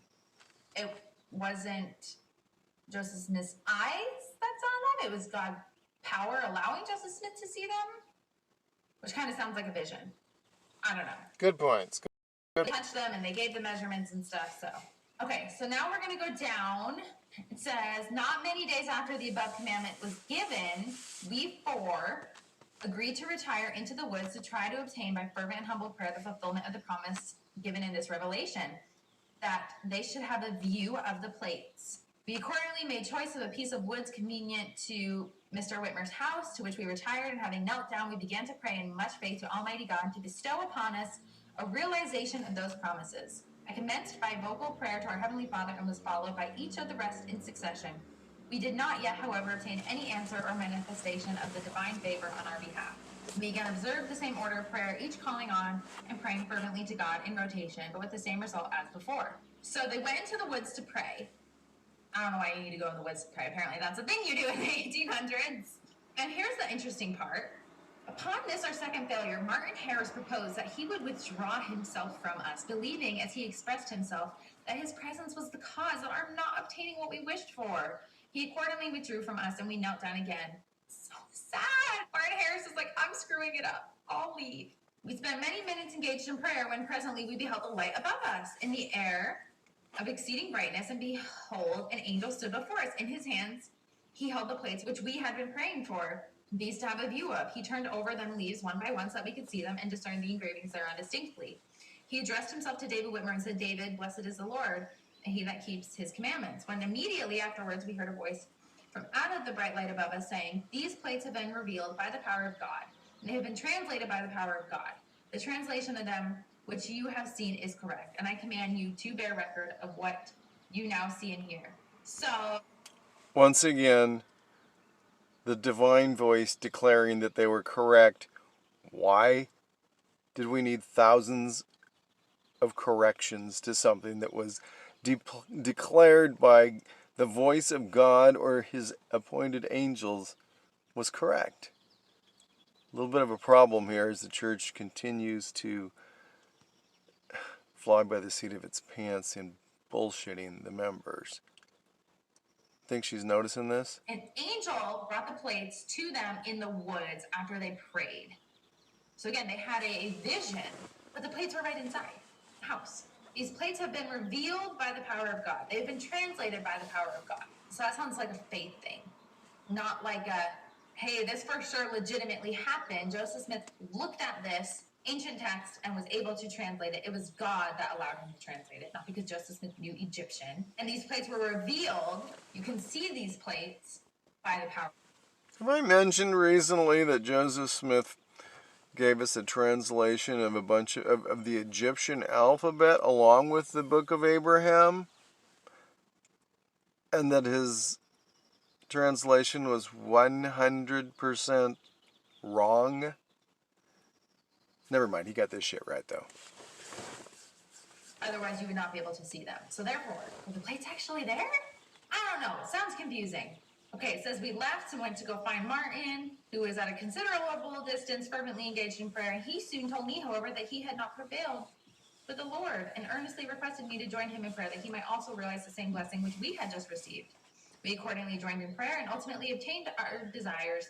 For before we had yet finished, the same vision was opened to our view. At least it was again to me, and I once more beheld and seen and heard the same things. While at the same moment, Martin Harris cried out, apparently in ecstasy of joy, 'Tis enough, mine eyes have beheld, mine eyes have beheld. And jumping up, he shouted, Hosanna, blessing God. And other eyes rejoiced exceedingly. And then he said, we drew up and scribed the following document.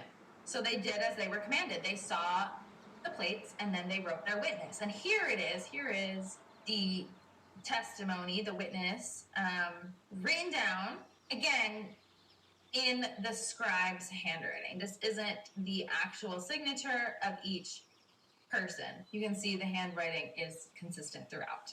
All right, let's go back to what it says about the witnesses, now that we've just read what they said. Well, the testimony of the 8 witnesses emphasized the tangible reality of the plates. The 3 witnesses had the additional responsibility to testify that their experience as witnesses and the revelation itself had been made possible by the power of God. And then we read that revelation from June 1829 that gave the 3 witnesses specific instructions regarding their testimony of the plates. In 1838, someone who was unhappy with the church claimed that Martin Harris denied having seen the plates with his natural eyes.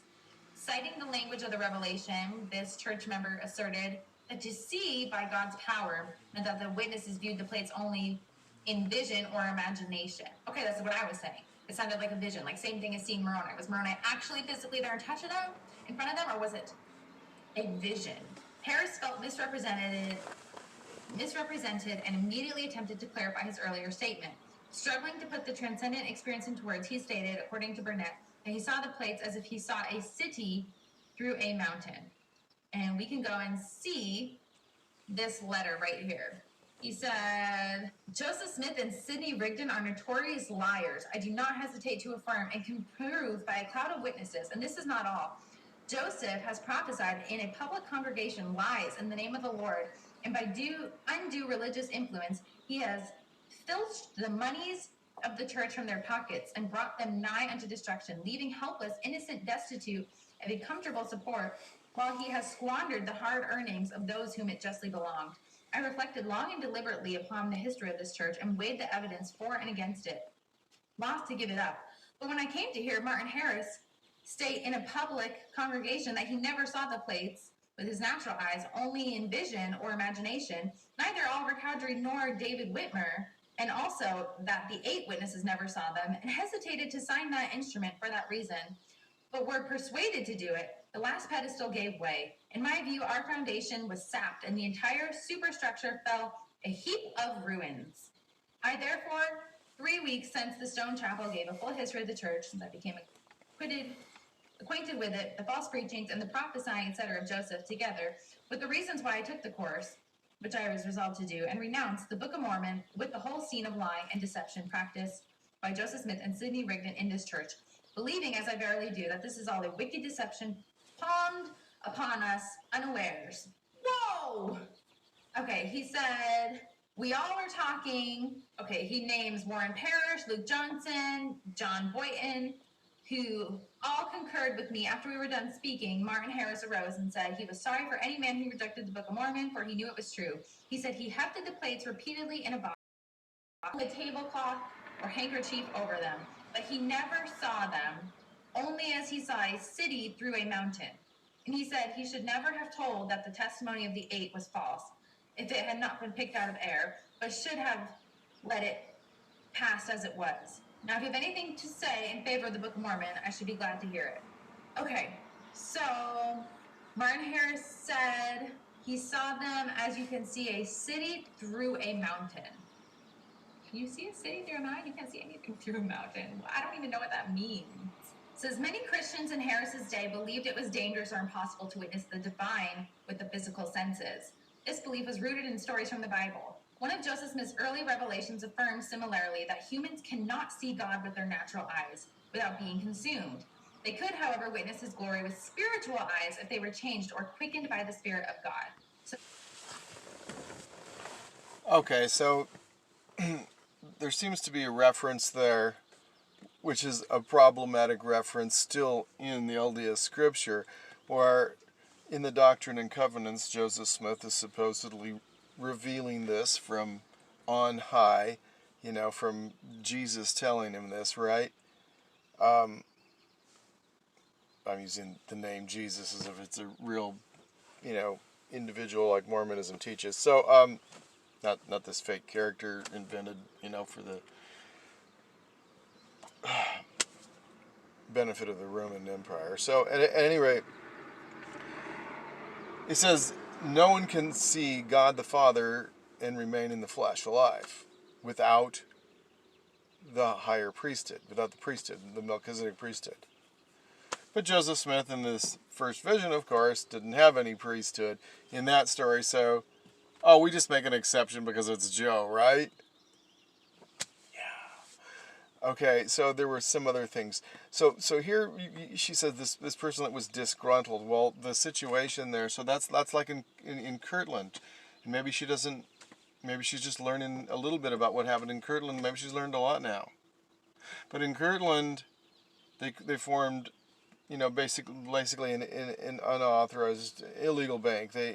Something like a bank, okay? They were trying to form a bank. I think Oliver Cowdery was running a bank a little north of there, and according to Joseph Johnson, they were really involved in a criminal network, doing a lot of things, including counterfeiting and so forth. Of course, banks counterfeit all the time, but it's okay because they've got the power, right? It's the golden rule. Whoever has the gold makes the rules. So, in this instance, Joseph Smith and any partners he had there, probably Rigdon and Kirtland, right? Were created what was going to be the Kirtland Safety Society. So it became the what do they call it, the anti-banking society or whatever it was. Basically, what happened was they petitioned the state of Ohio for a bank charter and were denied. And Joseph Smith will probably say it's persecution. Well, a lot of a lot of petitions were being denied. There was a banking crisis that was about to happen. Maybe the banks were planning it, whatnot, but it's usually the way it seems to be. But in this case, they were denied. They weren't the only bank that was denied probably at that time, but they were denied. So Joseph Smith's like, screw that. Screw a bank charter. We'll just change some words here, on the plates that we've already got. We'll just go ahead and, we'll stamp them because we already got them made, and we'll just write anti in front of, anti-banking society or whatever, right? And so according to the book which I read, which Mormon apologists like, I guess it was, heavily attacked, by,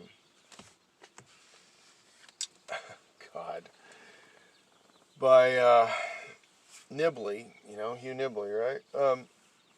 By the way, a friend of mine's got his office, his library and desk for sale for $90,000 or best offer. Contact me on that.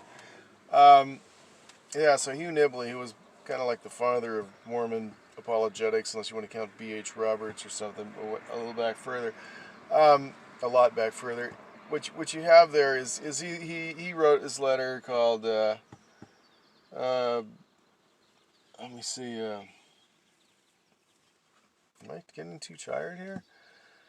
No, ma'am, that's not history. So, she wrote the book, No Man Knows My History on Joseph Smith, which has a lot of these subjects that are very problematic for the LDS Church now, since they reveal its dishonesty from the beginning. So when we talk about the Kirtland period, we've got Joseph Smith needing a lot of money there because, they were buying land cheap and then selling it for a lot more to the new converts coming in from the missions being performed in England. Primarily England, probably maybe the rest of Europe at that point, or some of it, but mostly England. So they had all these guys out there on these 3-year missions and so forth, bringing in loads of converts. And for them that had money, they'd like to sell them property, in Kirtland, which at the time, at the beginning there, this land speculation was going for like $7 an acre. Keep in mind that, Mormons needed patriarchal blessings and that Joe's dad was giving them for $1 a piece. So for 7 blessings, you could buy an acre of land. Holy crap. That sounded like a good racket, right? Well, anyway, they needed some more money, I guess. So they came up with this fake bank, and then they supposedly lined, put in the windows boxes with gold coins on the top of them, and the rest of them were like sand and other worthless crap. So, promoting the idea that they had tons of money, but they didn't. And so the bank, of course, became insolvent, and they wrote, checks on the bank for supplies and all kinds of stuff, in other towns. And people were told by Joseph Smith that they should invest in the bank, and he took some quote out of Isaiah, basically, and was telling the people, essentially, that, the Lord would bless them if they put their money in the bank. And so they all lost their shirts. They lost everything.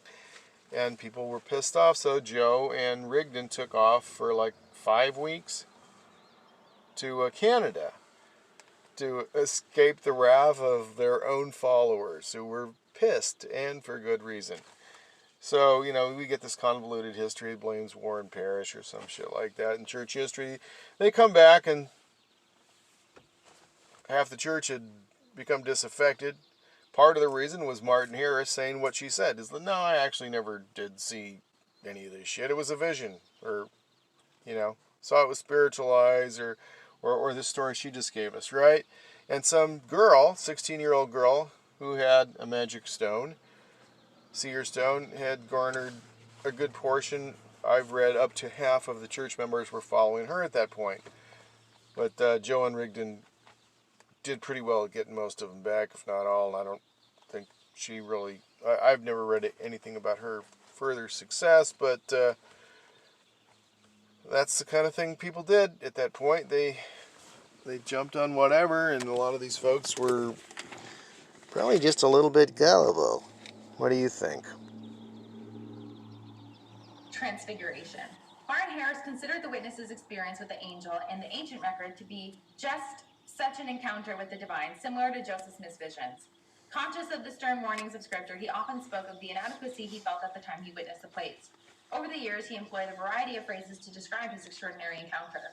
When pressed by various interviews to clarify whether he actually saw the plates, he spoke of seeing them with a spiritual eye, emphasizing the unusual and sacred quality of the experience. Okay, so I wanted to also just really mention here, so Hugh Nibley did the typical Mormon apologetic thing, or Masonic apologetic thing, attack, you know, the character of the person, find some little point, and so he's right, so no man, that's not history.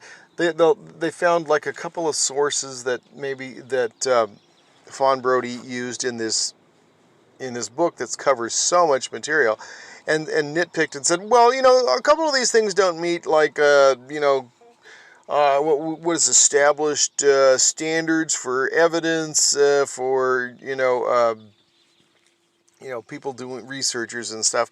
So we'll just basically shit can everything that you've said, because a couple things, you know, don't meet our standards for you know, being primary sources or something. So it's typical smearing technique, and it's business as usual. Kwaku's doing this kind of crap right now, right?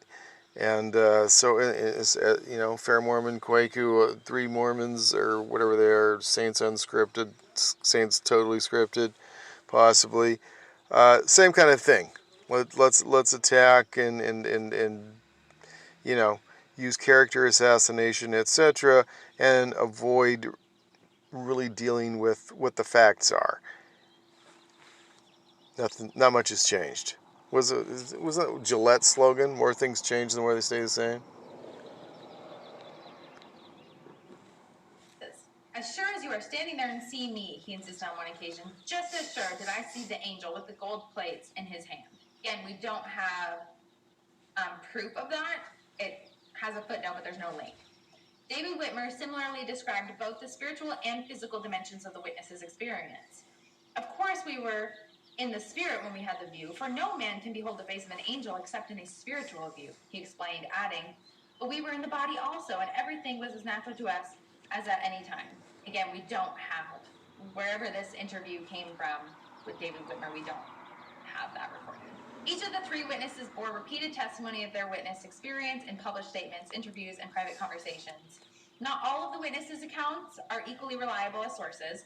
Some were the result of interviews by people who were hostile to the witness's testimony.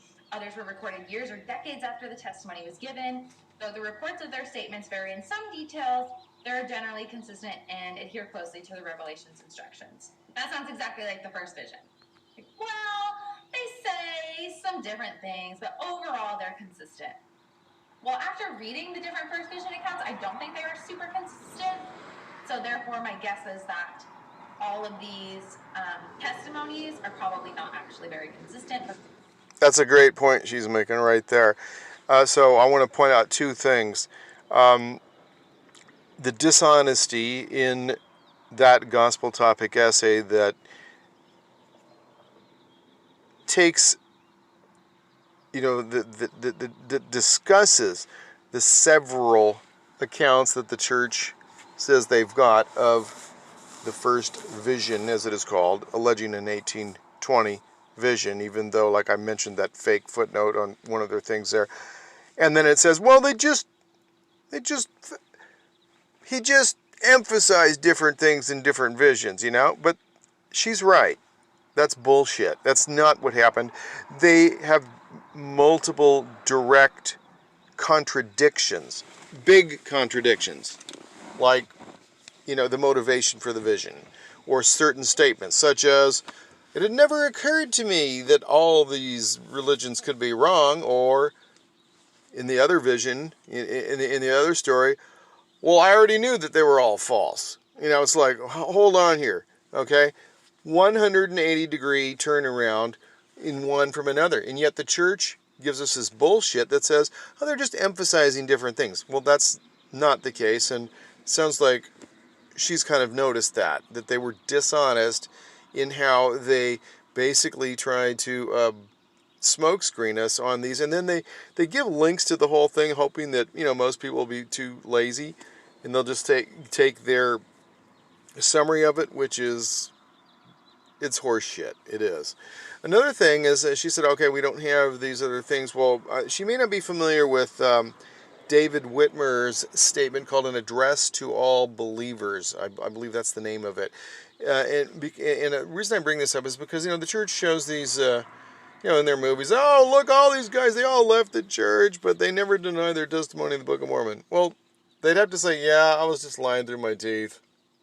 I mean, there's no motivation, there's no benefit for them saying, yeah, you know, I lied, or it was phony, or whatever, right? They have no motivation to do that, and yet, David Whitmer, for instance, he said Joe's a fallen prophet, he's an adulterer, he's screwing all these women, and, you know, that's in contradiction even of his own alleged, you know, statements or revelations, the will of God in the Doctrine and Covenants, etc., and the law of the land, which supposedly in the Article of Covenants, the Articles, oh God, the Articles of Faith, you know, that we're told, yeah, you know, you need to support, sustain, you know, the leaders of the land, etc. So they always make exceptions, except for when it contradicts what the Lord wants us to do, which basically means it's what, like, Robert Allen would have called in his book, you know, Nothing Down, a weasel clause, you know?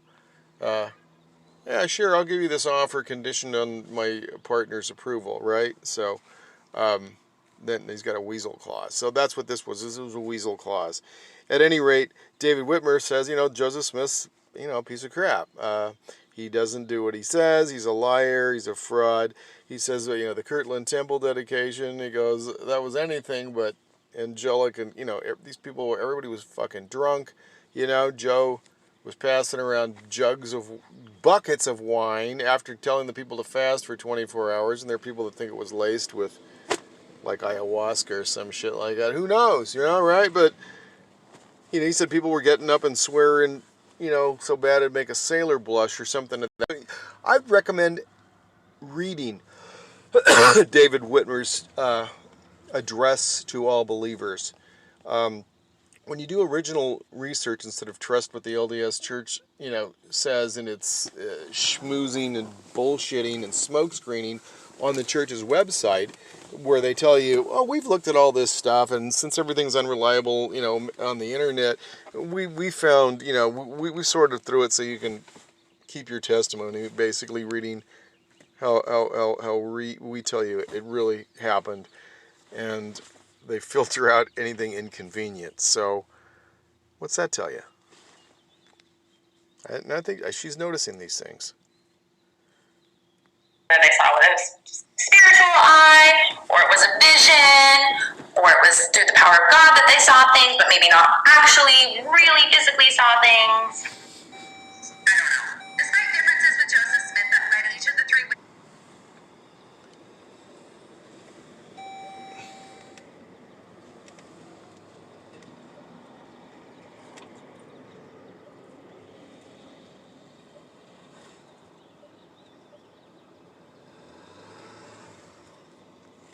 To part ways individually with.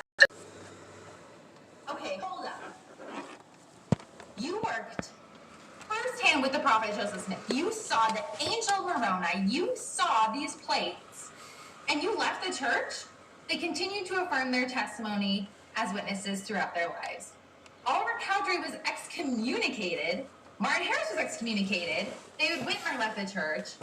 But then Oliver Cowdery and Martin Harris were later rebaptized. What? And why did Oliver Cowdery leave? Supposedly the same reason. He's okay with banking scams, I guess, and the Book of Mormon scam, but he drew the line when Joseph Smith started having sex with their maid or nanny, Fanny Alger. So he knocks up a 16-year-old who's employed by the family to help and beloved of his wife, Emma, who then throws her out on her ass about midnight or after midnight in the middle of the night when she's pregnant in some eruption, like what she just figured out she was pregnant. She already stated she saw them, having sex in the barn, right? According to the testimony of one of the apostles, I think it was William McClellan. Same guy who said, no one ever told us we had priesthood. They just made us apostles. Because they made that stuff up about 1834 or 5 and then backdated it to 1829, got rid of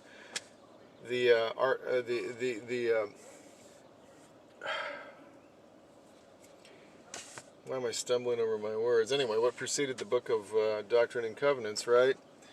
And because it had stuff that contradicted that narrative, right? So, yeah. Well, I got goofed up when she called them the articles of whatever, and it's, amazing how I'm struggling to remember some things, but since I've been up all night and it's now 5:30 in the morning, it might be a contributing factor. Maybe my kid my Mormon lawyer son having me shocked 8 times in the brain to try to get me to forget all this stuff so I wouldn't come out against the church, as he, according to the directors of the place, did.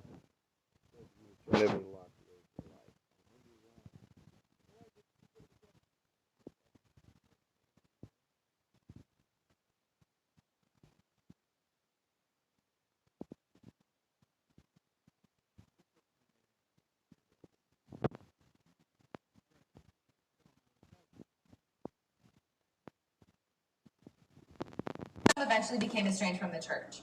The combined weight of their numerous statements given over the many years, and despite their changing attitudes toward Joseph Smith and the church, is a powerful witness of the reliability of the statements they published in the Book of Mormon. Okay, well, that's interesting. They were excommunicated and left the church, even though they never denied what they saw. Well, they were kind of threatened by the Lord, so I understand why they wouldn't. Now let's talk about Alvin Smith. It says that he was the family's first child to live past infancy. We already talked about Alvin helping the family, building a home. Alvin believed in Joseph's account of the appearance of the angel Moroni and encouraged him to follow the angel's instructions. According to a family friend, Moroni even instructed Joseph to bring Alvin with him when the time came to obtain the Book of Mormon plates. Let's go to that footnote. This is a footnote that says, after Alvin's death in 1823, neighbors alleged that the Smiths had disinterred Alvin's body to sell it for anatomical study. Neighbors later spread rumors that the Smiths wanted to bring the body to the site where the plates were buried to satisfy the angel's demands. Rumors of the disinterment upset the family so much that even in his poverty, Joseph Smith Sr.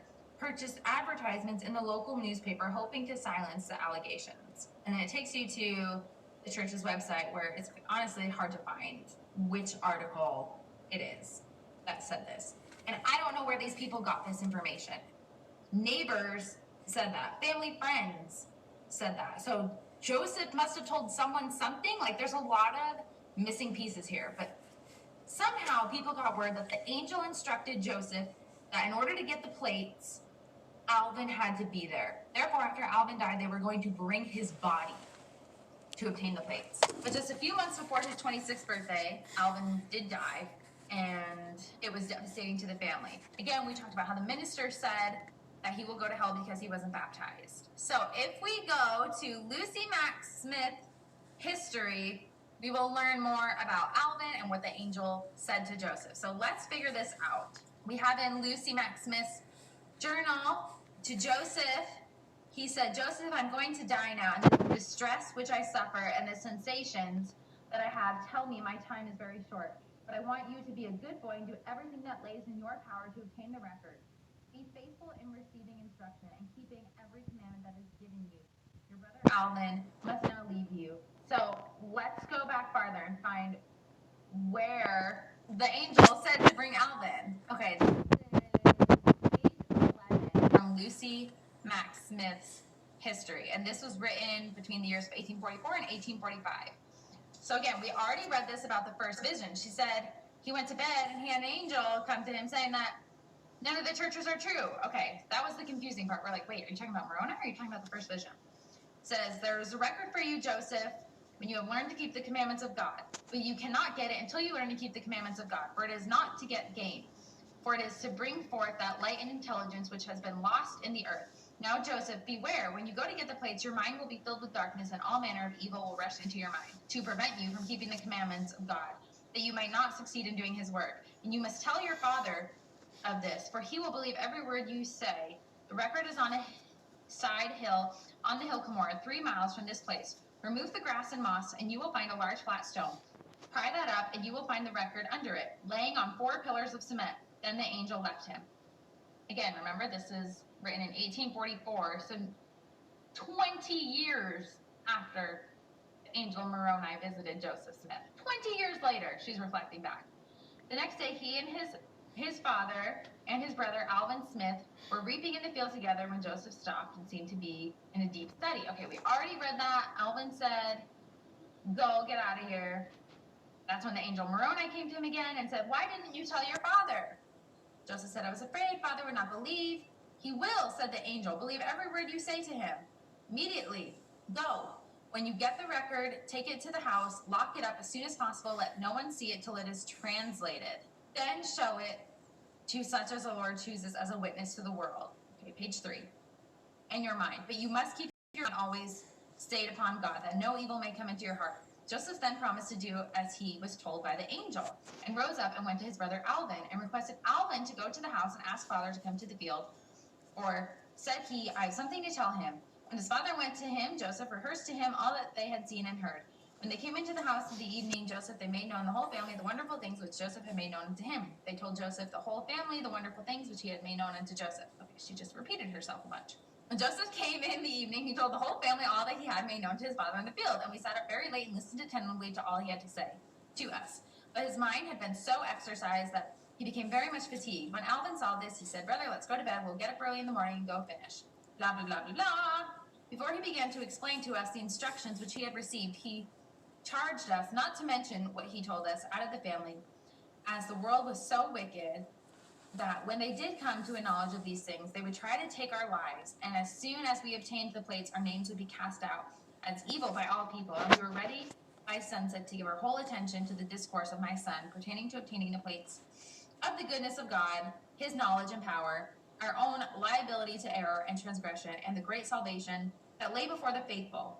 Okay, so maybe this fills in some blanks as to why they never wrote about the first vision or obtaining the plates. Again, it wasn't recorded that this happened, but reflecting back, Joseph's mother is saying he was instructed not to tell people. Again.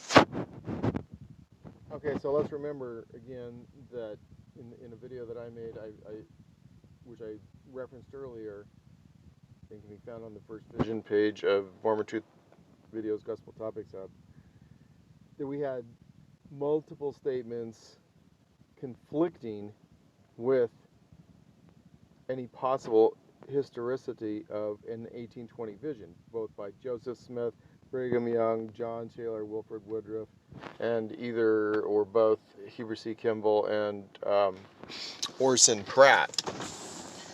So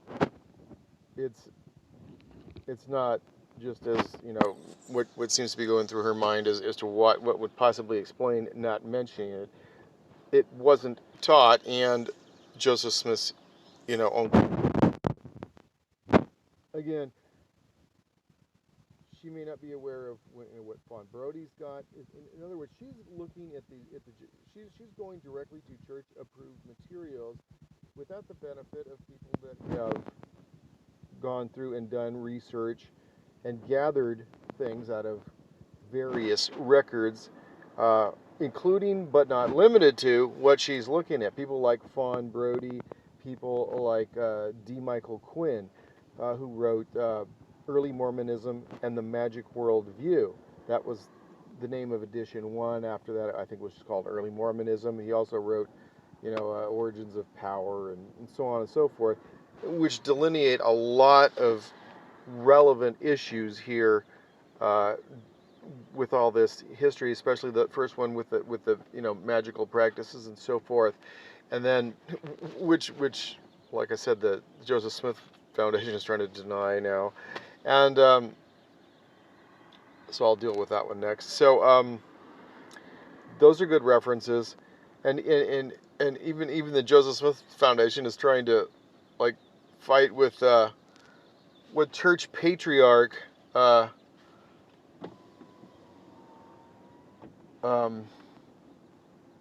Bushman, wrote in Rough Stone Rolling to try to soften what Fawn Brodie wrote, regarding all these various subjects. So D. Michael Quinn was detailed on the magical history, and because there are such documents and they have things in the church archives and so forth, that is known. Some of the things that she's possibly not aware of, the spirit turning into a toad, that later becomes Nephi, later becomes Moroni or whatever, in the way they make this convoluted story, whacks him upside the head, does shocks him when he tries to touch the plates, all these things. If you read those earlier accounts, that's why Hinckley bought Mark Hoffman's forgeries, because he knew they were plausible according to the older writings that apparently he gave enough validity to, that he was fooled as a prophet, seer, revelator, holder of all the keys of the kingdom of God, especially discernment that the bishop should have, and he was faked out by the forgeries of Mark Hoffman because he was aware of the magical history, which they've endeavored greatly to hide from us, and which she is beginning to discover a little bit about. Well, the Lord says that we not proclaim these things or to mention them abroad. Also, when I was running the church's bookstore, when I was in my early 20s or whatever, I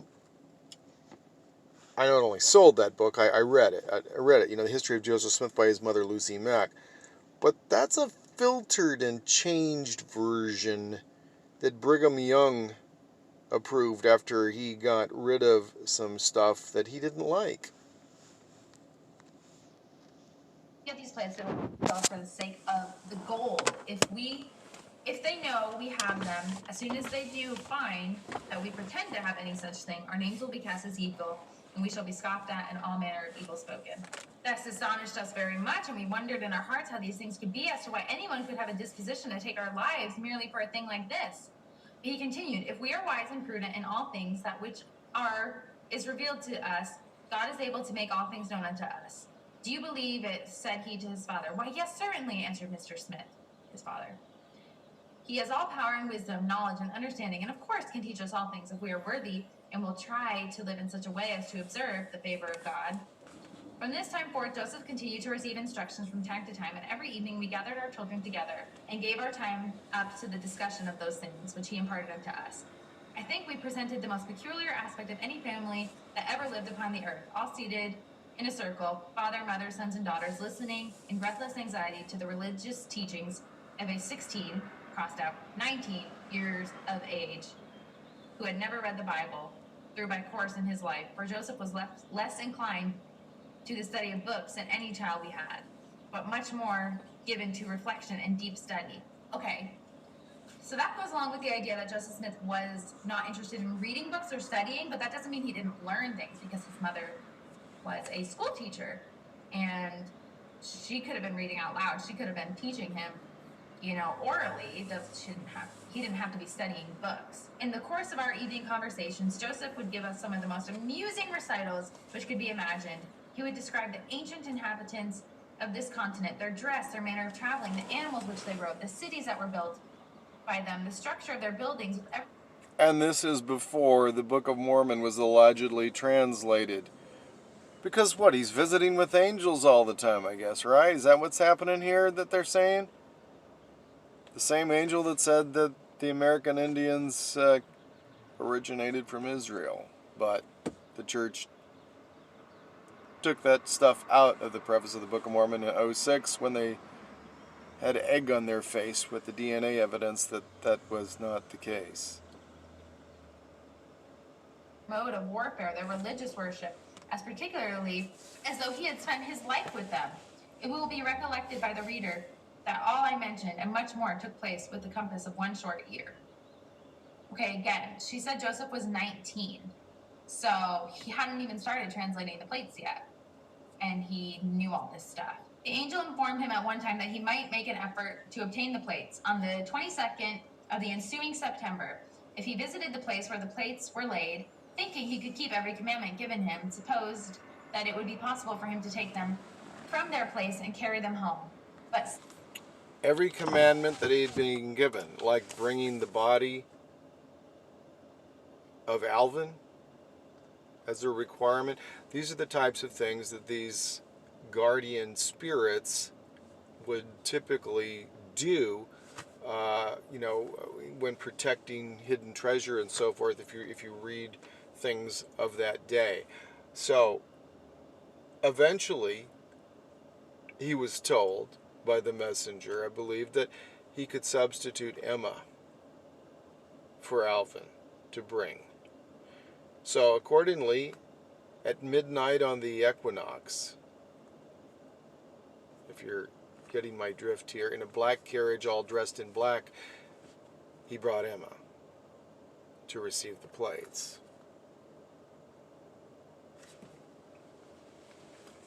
Quite in line with the practices of the occult. messenger, you must take them into your hands and go straight to the house without delay, put them immediately and lock them up. According, when the time arrived, he went to the place appointed to remove the moss and grass from the surface of the rock and pried up the flat stone according to the directions which he had received. He then discovered the plates lying on 4 pillars on the inside of the box. He put forth his hand, he took them up, but when he lifted them from their place, the thoughts flashed across his mind that there might be something more in the box that would benefit him from a pecuniary point of view. In the excitement of the moment, he laid the record down in order to cover up the box, at least some. One shoulder come along and take away whatever else might be deposited there.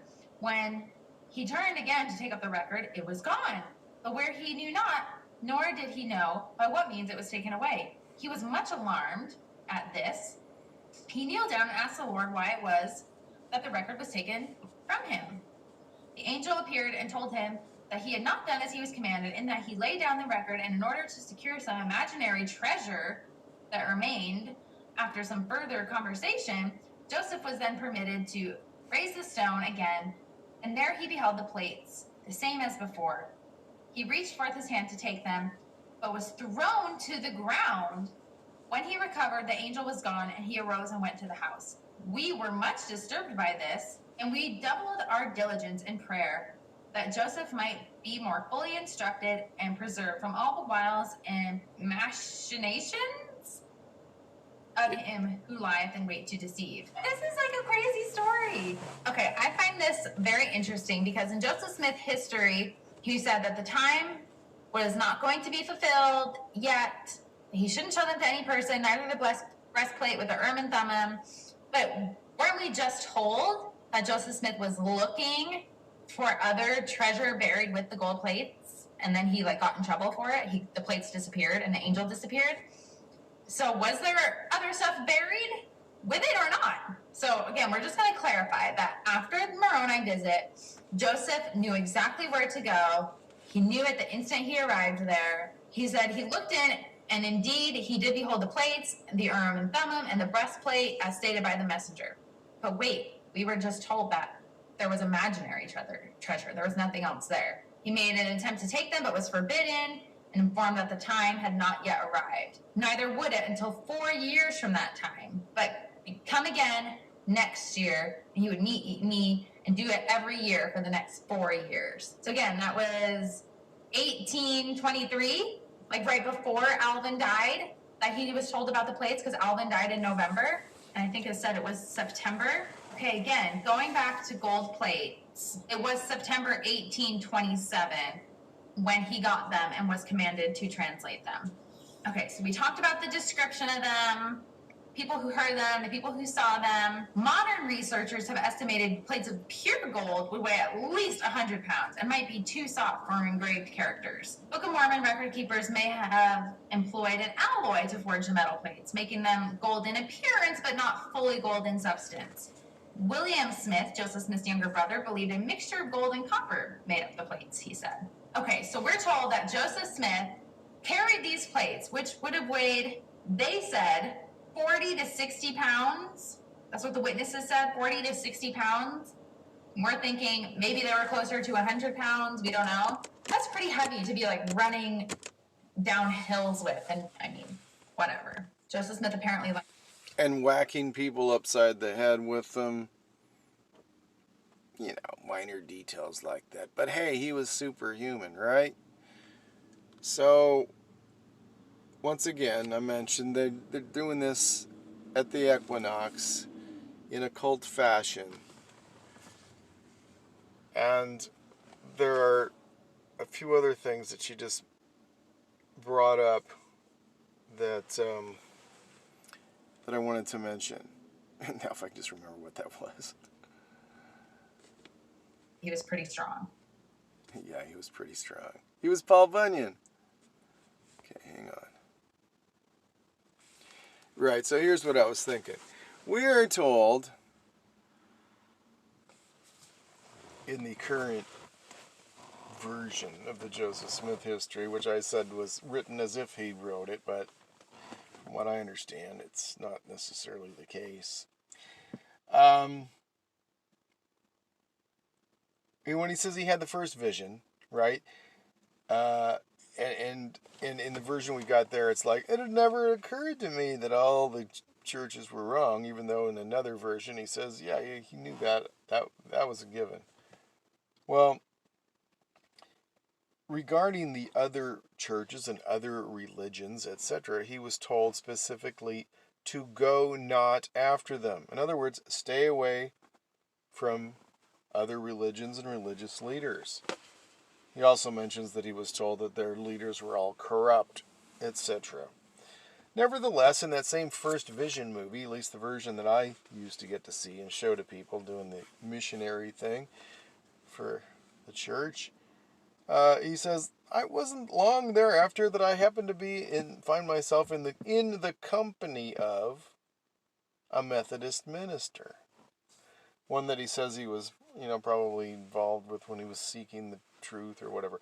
Why is he with the Methodist minister after he was just specifically commanded not to hang out with them? And then why did he try to join the Methodist Sunday school in, it was like 1826, I believe? I think that's when it was, 1826, could be 8. I think it was 6. So, but he got booted out for necromancy, because he was known to be a necromancer, right? Which is also condemned in the Bible and, the Jewish part, and says you should kill these people, right? In fact, you should kill all witches. I've known several witches that were really nice people. Of course, then some other people that may have cursed me may have been practicing black magic, but Joseph Smith was practicing, or at least faking practicing, witchcraft. And then he attempts to join the Methodist Sunday school after the Angel Moroni thing, as it's called now, and after what would have been the first vision, commanded not to. And then he joins the Masonic religion in 1842. In fact, March 15th and 16th, so I'm supposing that might have been like a Friday night, he rose to the sublime degree. Presumably all 3 of those degrees in one night. maybe he'd obtained other.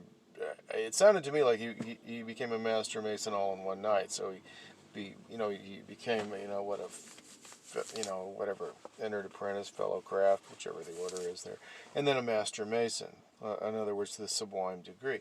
That's a lot of memorization to do, but maybe he had a photographic memory, which might have enabled him to put on that dog and pony show at the Whitmer's house with the SeerStone, as is promoted that idea in the, what do they call it, the Lucy, whatever, theory. So anyway, he joins the Masonic religion, and of course in Masonic apologia they say, well, oh, it's not a religion, you can be and you just got to have faith, you got to believe in some kind of, what do they call it, in the 12 steps program, this higher power, some bullshit. Well, if you look at, contemporary with Brigham Young, you have Albert Pike. I think they might be born the same year. I think it's like 1809 or something like that. Yeah, and both of them appear to be taking direction from Jesuit Jean-Pierre de Smet, whose statues, who was honored by statues, in Utah, even if this is the place, I believe. Now, why would they be honoring a Jesuit when the Catholic Church is condemned by Mormon prophets like Brigham Young as the Church of the Devil, and described aptly in 1 Nephi chapter 13 as the Church of the Devil?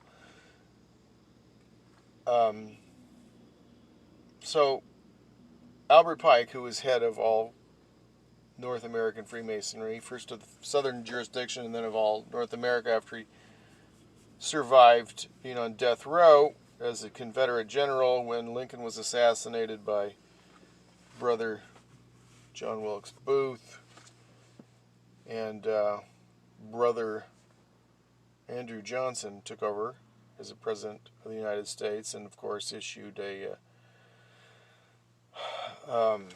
pardon to head of Freemasonry, since he was a Mason himself. And thus we have Albert Pike rising to the top of Freemasonry and writing, before he was the Grand Poobah though, but close to it, the book called Morals and Dogma. He was also commissioned to redo some of the Scottish Rite ritual because, well, I think partially because the York Rite, which was the rite that was basically governing the development of Freemasonry in Nauvoo, and Mormons made more Masons there than the whole state, I believe, because you needed to obviously be initiated if you're going to receive those signs and tokens in the endowment. So at any rate, he joins the Masonic religion. It's called the Masonic religion by Albert Pike. Right after he says that in the Masonic religion, we preserve the pure Luciferian doctrines. Also states that there's one God that we adore, which is Lucifer. The bringer of the light, right? Unfortunately, there's this other piece of crap God, the Jewish God. He calls him Adonai, which is Hebrew for my Lord, but he's referring to Yahweh. Whose deeds show what a piece of crap he is, basically, which is pretty much irrefutable if you read the Old Testament. And so Joseph Smith joins this other religion. It's proclaimed by its top leader in the Western Hemisphere to be a religion, the Masonic religion that worships Lucifer, whom the Christians say is Satan, and then who Joseph Smith said was also Satan in the Doctrine and Covenants. The Bible mentions him, I believe Isaiah. Just basically is referring to the king of Babylon as Lucifer, or in other words Venus, the bringer of the light, the morning and evening star. That the prophecy that the king of Babylon would rise and fall, just as the morning and evening star does, which is really spectacular down places like Costa Rica, for instance. If you live in California, you may not notice it at all. If you live in Utah, you might. It's a little brighter there. It's a lot brighter in Costa Rica, which is pretty much parallel with the Middle East. So that reference has nothing to do with the Jewish angel Satan, who killed Jesus, the Jewish angel, somewhere near the moon in the lower heaven, which is the angel Jesus that Paul is talking about. Has nothing to do with the fabricated incarnate Jesus, that came years later after Titus Flavius defeated the Jews and then created the allegory to represent himself through these ghost writers, who of course obviously would have been dead by the time the Gospels were published anyway, right? So why was Joseph Smith doing what he was told not to do, associating, with these other religions or joining them, the Methodist and Freemasonry specifically? And he joined Freemasonry, to steal the signs, tokens, penalties, etc., used in the LDS endowment, in conjunction with the law of consecration, the law of chastity, the law of the gospel, and the law of sacrifice.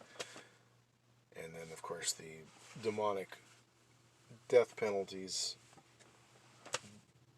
deleted from the LDS endowment, which Joseph Smith said should never be changed, in April of 1991 under Gordon B. Hinckley, right? Okay, that's enough of that for now. So many inconsistencies in this story. Lied to, Haliegh. Where are we at? Smith had his first visitation. He tried to go get the plates, but couldn't. He was told to bring his brother the next year. Well, just Alvin died, so they thought about bringing his body. That didn't happen. He tried to get the plates again, 1824, denied, right? He went back every year. Okay. 1825, Josiah Stoll hired Joseph Smith to go in Pennsylvania to search for treasure. That's when he meets Emma, 1825. Okay, that makes sense. They did meet in 1825. And then they didn't find the treasure. 1827, Joseph and Emma elope. 1826 is when Joseph Smith was arrested for glass looking. Remember that trial in 1826? So he had already known Emma at this point, and that makes sense as to why Emma Hale's father, Isaac Hale, did not want them to get married, because he knew Joseph Smith had been arrested. He knew Joseph Smith used seer stones and treasure digging, but they eloped and got married anyway. Of course. So in this court, where Joseph Smith was arrested and it went to trial, which she's discussing. Well, yeah, glass looking is what was evidently it was illegal, okay, to be a seer, and to take money for it, I suppose, right? And so in this trial, Josiah Stoll testifies for Joseph Smith in favor of him. He's saying he's not a fraud. The dude's the real thing. He looks in his hat at this rock and he finds this stuff. He's not, because it was apparently illegal, it sounds like, because so many people were, faking it and fraudulent. But Josiah Stoll believed in Joseph Smith, in his abilities and in what he was doing. He said he did what he was hired to do, which was look into a seer stone and find treasure, not to dig. So the Joseph Smith history that we have here is further, proven to be misleading at a minimum. Because hence the very prevalent story of mine having been a money digger, but I convinced him not to, continue.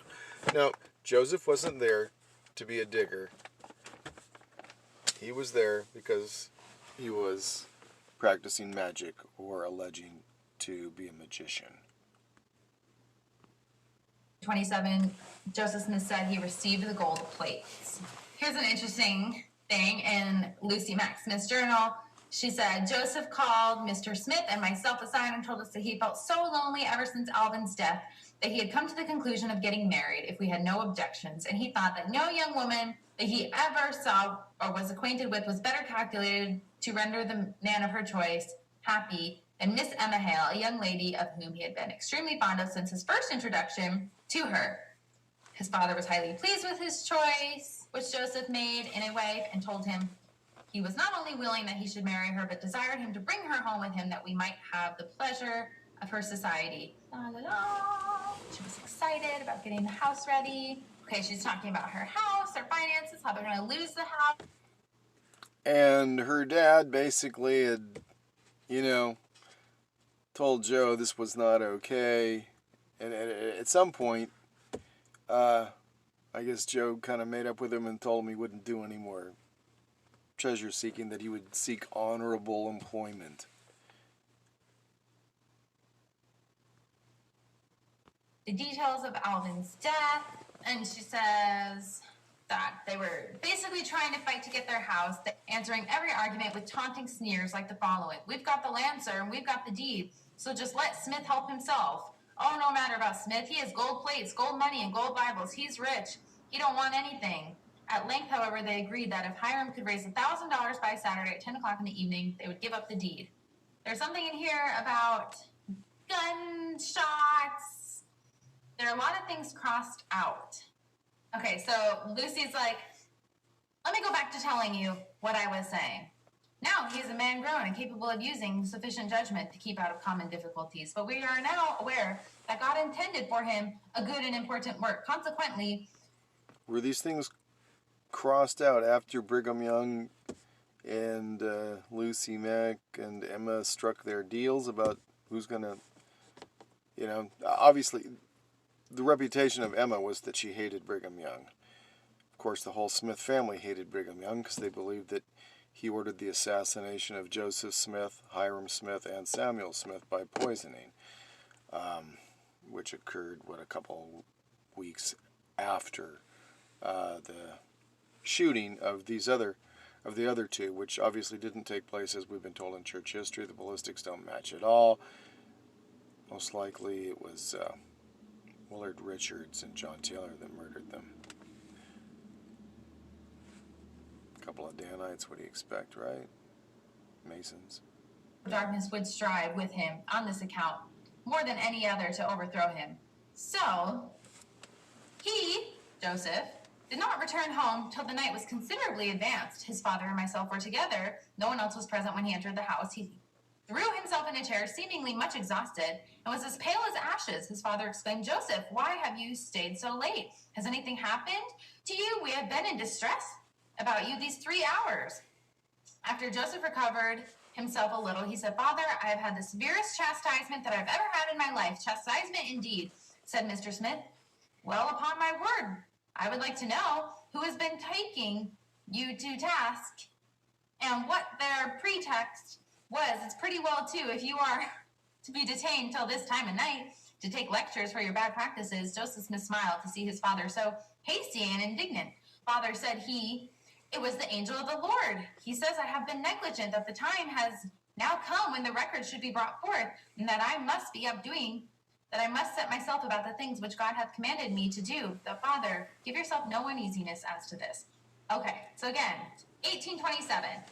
So much has happened. The Smith family is in trouble. They're losing their farm. They don't have money. And now Joseph is saying he's been chastised because it's time for him to get the plate. "I know what course I am to pursue, and it will all be well." It was signified to him when he should make another effort to obtain the plates, which was September 22nd. But at this time, he did not make this known to us. On the 20th of September, Joseph Knight Sr. came with his friend to see how we were managing matters. I did not retire till past 12. About 12, Joseph came to me and asked if I had a chest with a lock and key. I knew in a moment what it was wanted for, and was frightened for the issue. I had broken every lock in the house in moving, not having a lock, but what was broken, I was alarmed, fearing that this might be a matter of great importance to him at the time. I told him this, but he replied, "Never mind." But Joseph replied, "I can do very well just now without it. Bid me calm. All is right." But I found it very difficult to do so, for I had not forgotten the The first failure, he left soon after with his wife.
Devising many plans and schemes to find Joe Smith's gold Bible, as they termed it. The conjurer was really animated. He had traveled 60 miles through the day and night. I'm not afraid of anybody. We will have the place in spite of Joe Smith or all the devils in hell. He returned home. We went to Emma, Joseph's wife, and asked her if she knew aught of the record, whether Joseph Smith had taken them out or where they were. She said she did not know. He then related what he had seen and heard about Emma, and she did not know what to do, but she thought Joseph was to have the record. He would get it. Yes, said Mr. Smith, he will, if he is watchful and obedient. But Emma was soon on her way to her husband. He was in the well when she arrived, but having a sudden impression to get out of the well, he came up and met her. When she found him, she informed him of the situation of affairs at home, and he went immediately to inform Mrs. Wells and told her that he must return home to attend to some important business. Joseph kept the and thumb him constantly about his person, and he could, by this means, ascertain at any moment whether if the plates were in danger, having just looked into them. Before he got there, he perceived Emma coming. When she informed him of the situation, what had occurred, he told her that the record was perfectly safe for the present, but however, he concluded to go home with her and told Wells that his business at home made it necessary for him to return. Okay, then all of a sudden it skips to book 5, page 11.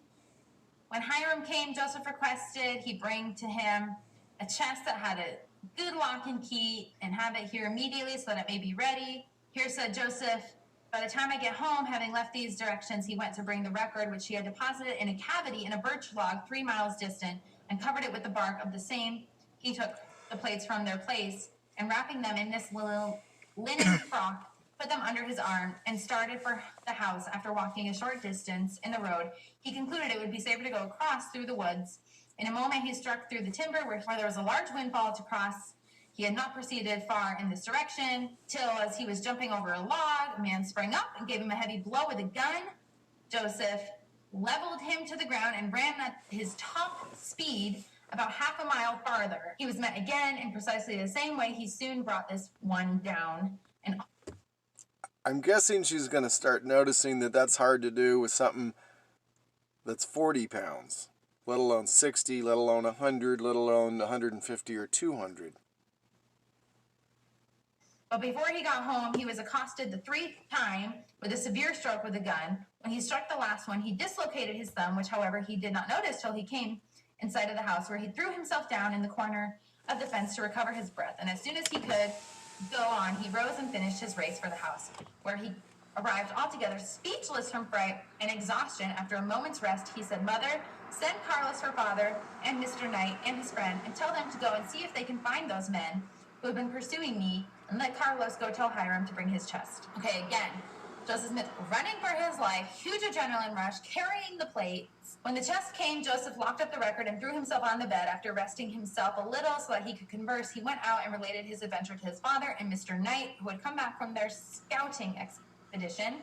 Without seeing anyone, he showed his thumb, saying, "I must stop talking, father, and get you to put my thumb in place, for it is very painful." When this was done, he related to our guests the whole history of the record, which interested them very much, and listened and believed all that was told them. Again, jumping ahead, when Joseph took the plates into his hands at this time, the angel of the Lord stood by and said, "Now you have got the record in your own hands, and you are but a man. Therefore you will have to be watchful and faithful to your trust, or you will be overpowered by wicked men, for they will lay every plan and scheme that is possible to get away from you.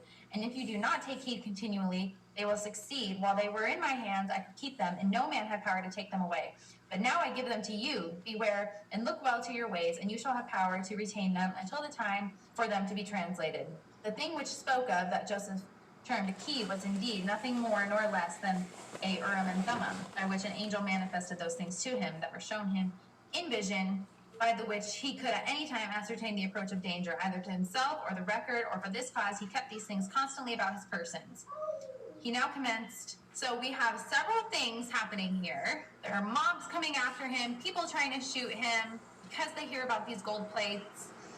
Based on what we know about Joseph Smith's reputation for being a money digger, people probably knew that Joseph Smith had these stones and he was able to see treasure, and now he's actually got this gold Bible. He has it in his hands. Before, he never had success actually finding the buried treasure, but now he's got something, and people want it because it's worth money. That was literally what Joseph Smith did for his job, was he found treasure using his stones, even though he never found the treasure, but he still got paid for it, and now they actually have something to show it. The first thing to be attended to: secrete the record and breastplate. It should be resolved that a portion of the hearth should be taken up and the plates buried under the same, and the hearth relayed to prevent suspicion. This was carefully and speedily done. Might want to note that there was a tin shop nearby where Joe could have had the plates made up pretty cheaply, which of course would do just fine as long as he had them under a cloth. And they'd weigh just what these folks that hefted something said they would weigh if they were tin. Scarcely lay down when a large company of men came rushing up to the house armed with guns. Joseph threw the door open, and taking a hit from the stratagem of his grandfather, Solomon Mack, he hallooed as if he had a legion at hand, giving the word of command with great importance, and in a tone like stentor. At the time, the males that belonged to the house of the father, down to the little Carlos, ran out with such vehemence upon the men that they fled, and were pursued by our little Spartan band away into the woods and dispersed themselves into their several homes. We had but a few days' rest, however, for Joseph soon received another intimidation of the approach of a mob and the necessity of removing the record and breastplate again from its hiding place. He took them up and carried them out to a cooper shop across the road, and took them out of the box and wrapped them carefully in cloths, laid them away in the midst of a quantity of flax which is stowed up in the shop, blah, blah, blah, blah, blah. As soon as it was dark, the mob came on and ransacked the place, but did come into the house After a satisfactory research, they went away. The next morning, we found the floor of the cooper shop taken up and the wooden box, which was put under it, split to pieces. And in a few days, we learned the cause of this last move and why their curiosity led them in this direction. A young woman who was a sister to Willard Chase. Again, Chase is the neighbor of Joseph Smith, the one who he found a rock, a stone on Chase's property and was using that stone. And that is the stone that he used to translate the Book of Mormon, which we will get to. Except the Book of Mormon was never, there were no plates present, according to witnesses, while he was looking at the words on the rock. So why did he go through all this crazy stuff is a question a lot of people who have left the church asked themselves as they were waking up to the fact that this convoluted and remanufactured history is filled with contradiction and ridiculous bullshit. By looking through it, she could see many wonderful things, and among the rest of her discoveries, she said she had found out the exact place where Joe Smith kept his gold Bible hid. So in pursuance to her direction, they gathered their forces and laid siege to the copper shop, but went away disappointed. But this did not shake their confidence in Miss Chase, for they still went from place to place by her suggestion, determined to get possession of the object of their research. So, again, it was normal to be able to find things. She looked through a glass. Joseph Smith looked through a stone to be able to find things and to be able to see things, having visions of things. It soon became necessary. Actually, I believe that if she reads further in some of the history, she'll find that Joe originally borrowed a stone from her, and that's kind of what got him going on finding his own stone. Something like that anyway. It's interesting. It looks like I gotta turn on the car again here. Hold on. This has gone a little longer than I planned, and I was planning on showing where she was going. God, I published a book and stuff, and now people have joined the church. I gotta get this information out there so they have informed consent, because basically I didn't know this shit when I got back in the church, and yeah, there's some real problems here, people. But she still wasn't saying, you know, that she had a firm stance, even though in that first video we looked at, she made statements which were opposed to the brethren, which are technically apostasy. Alright, what do we got here? Did I just fail to pause that correctly? The translation of the record into English, that he was instructed to take off a facsimile of the Egyptian characters composing the alphabet, which were called Reformed Egyptian, alphabetically, and send them to all the learned men that he could find and ask them for the translation of the same. The reader will notice that on a preceding page I spoke of a confidential friend to whom Mr. Smith mentioned the existence of the record 2 or 3 years before it came forth. Martin Harris. Oh, okay. Putting 2 and 2 together now. We're getting so much information. So we still have not gotten to the actual translation of the Book of Mormon yet. This is just Joseph Smith obtaining the plates, hiding the plates. Now we have Martin Harris coming into the picture, which is obviously where the translation begins. So we have Alvin dying, visitations from angels, the family farm being taken from them essentially. They have no money. Joseph Smith is trying to make money by doing his treasure digging business. That's how he meets Emma. He elopes and gets married. He's finally told to get the plates. He's running all around, trying to hide them in different places. No one has actually seen them except for the witness accounts that we talked about, which we're not sure if they actually physically touched them with their... And they were not necessary for what came onto the stone in the first place, like I've said about 3 times.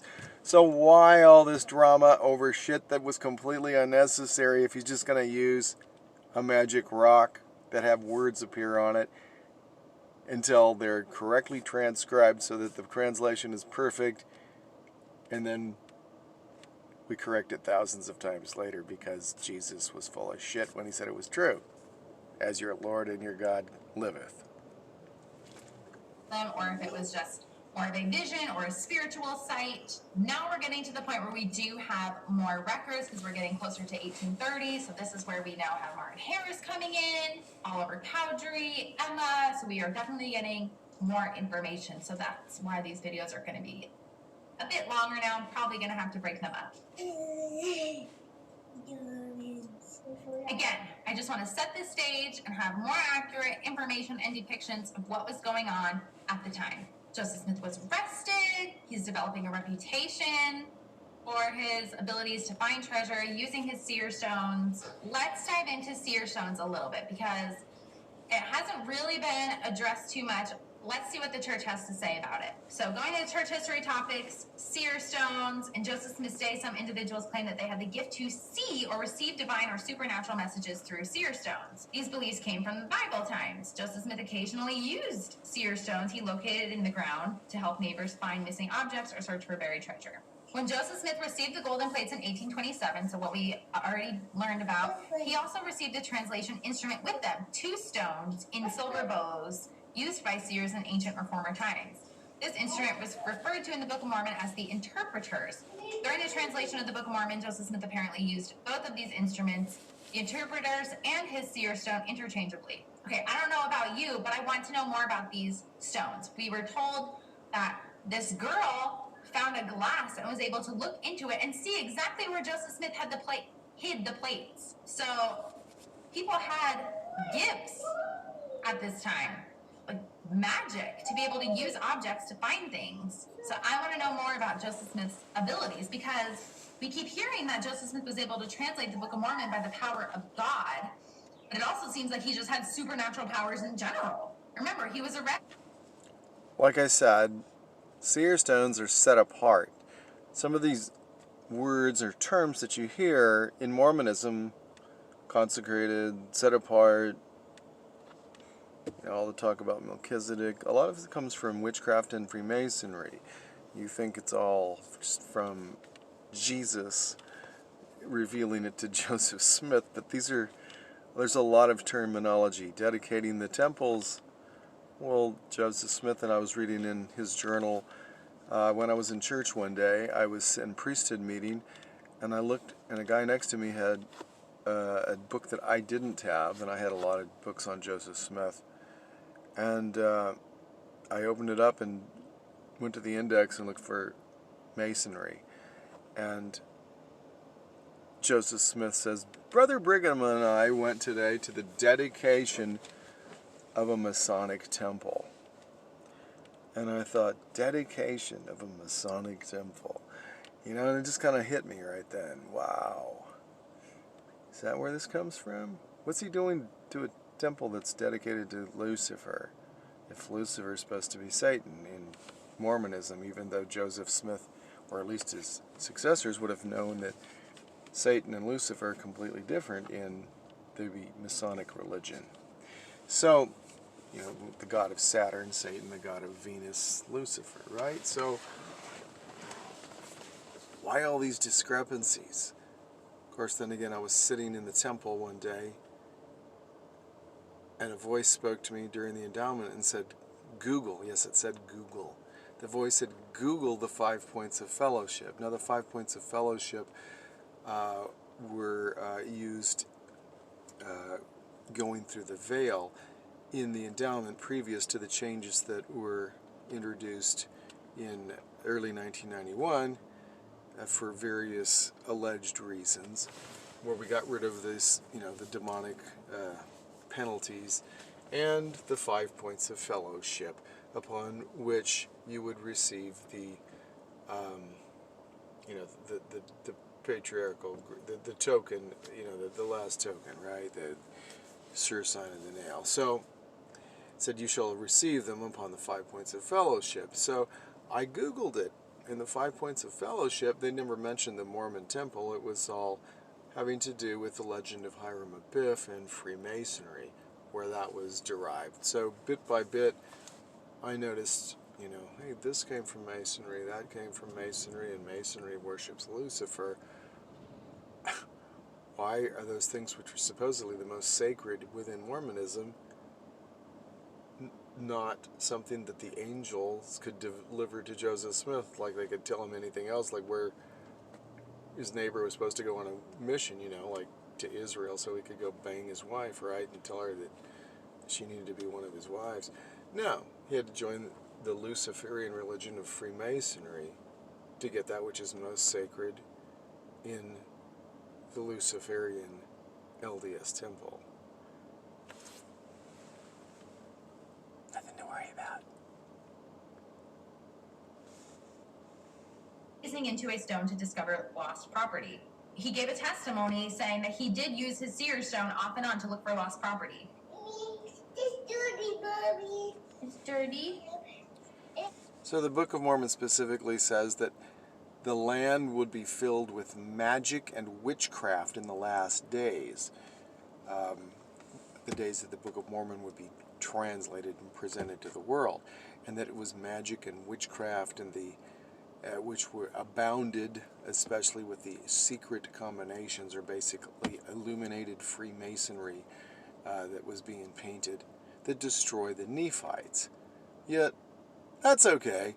Joe can use that. And then the church rationalizes, well, you know, Joseph had a divining cup. Joseph occasionally found and used these stones. They don't use the word magic.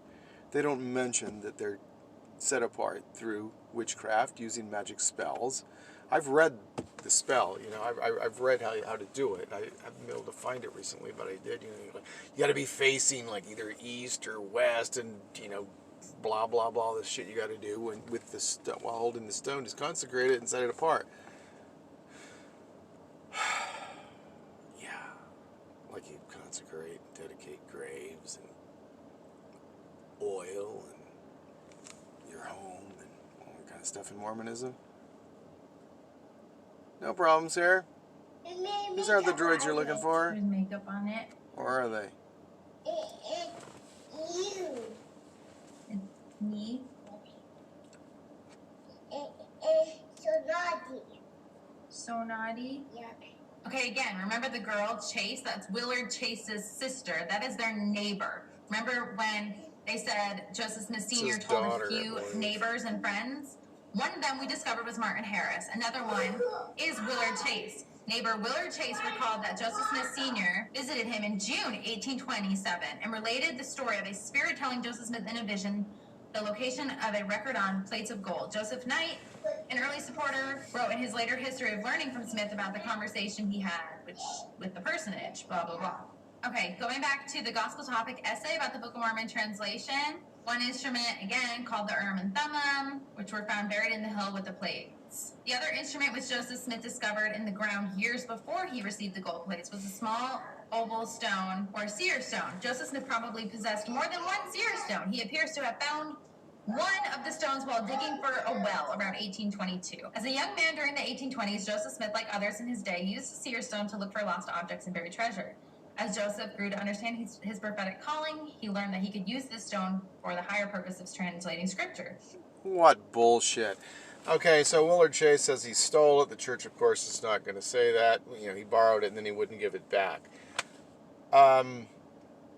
Again, failing to mention all the magic involved.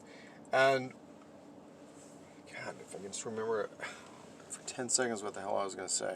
So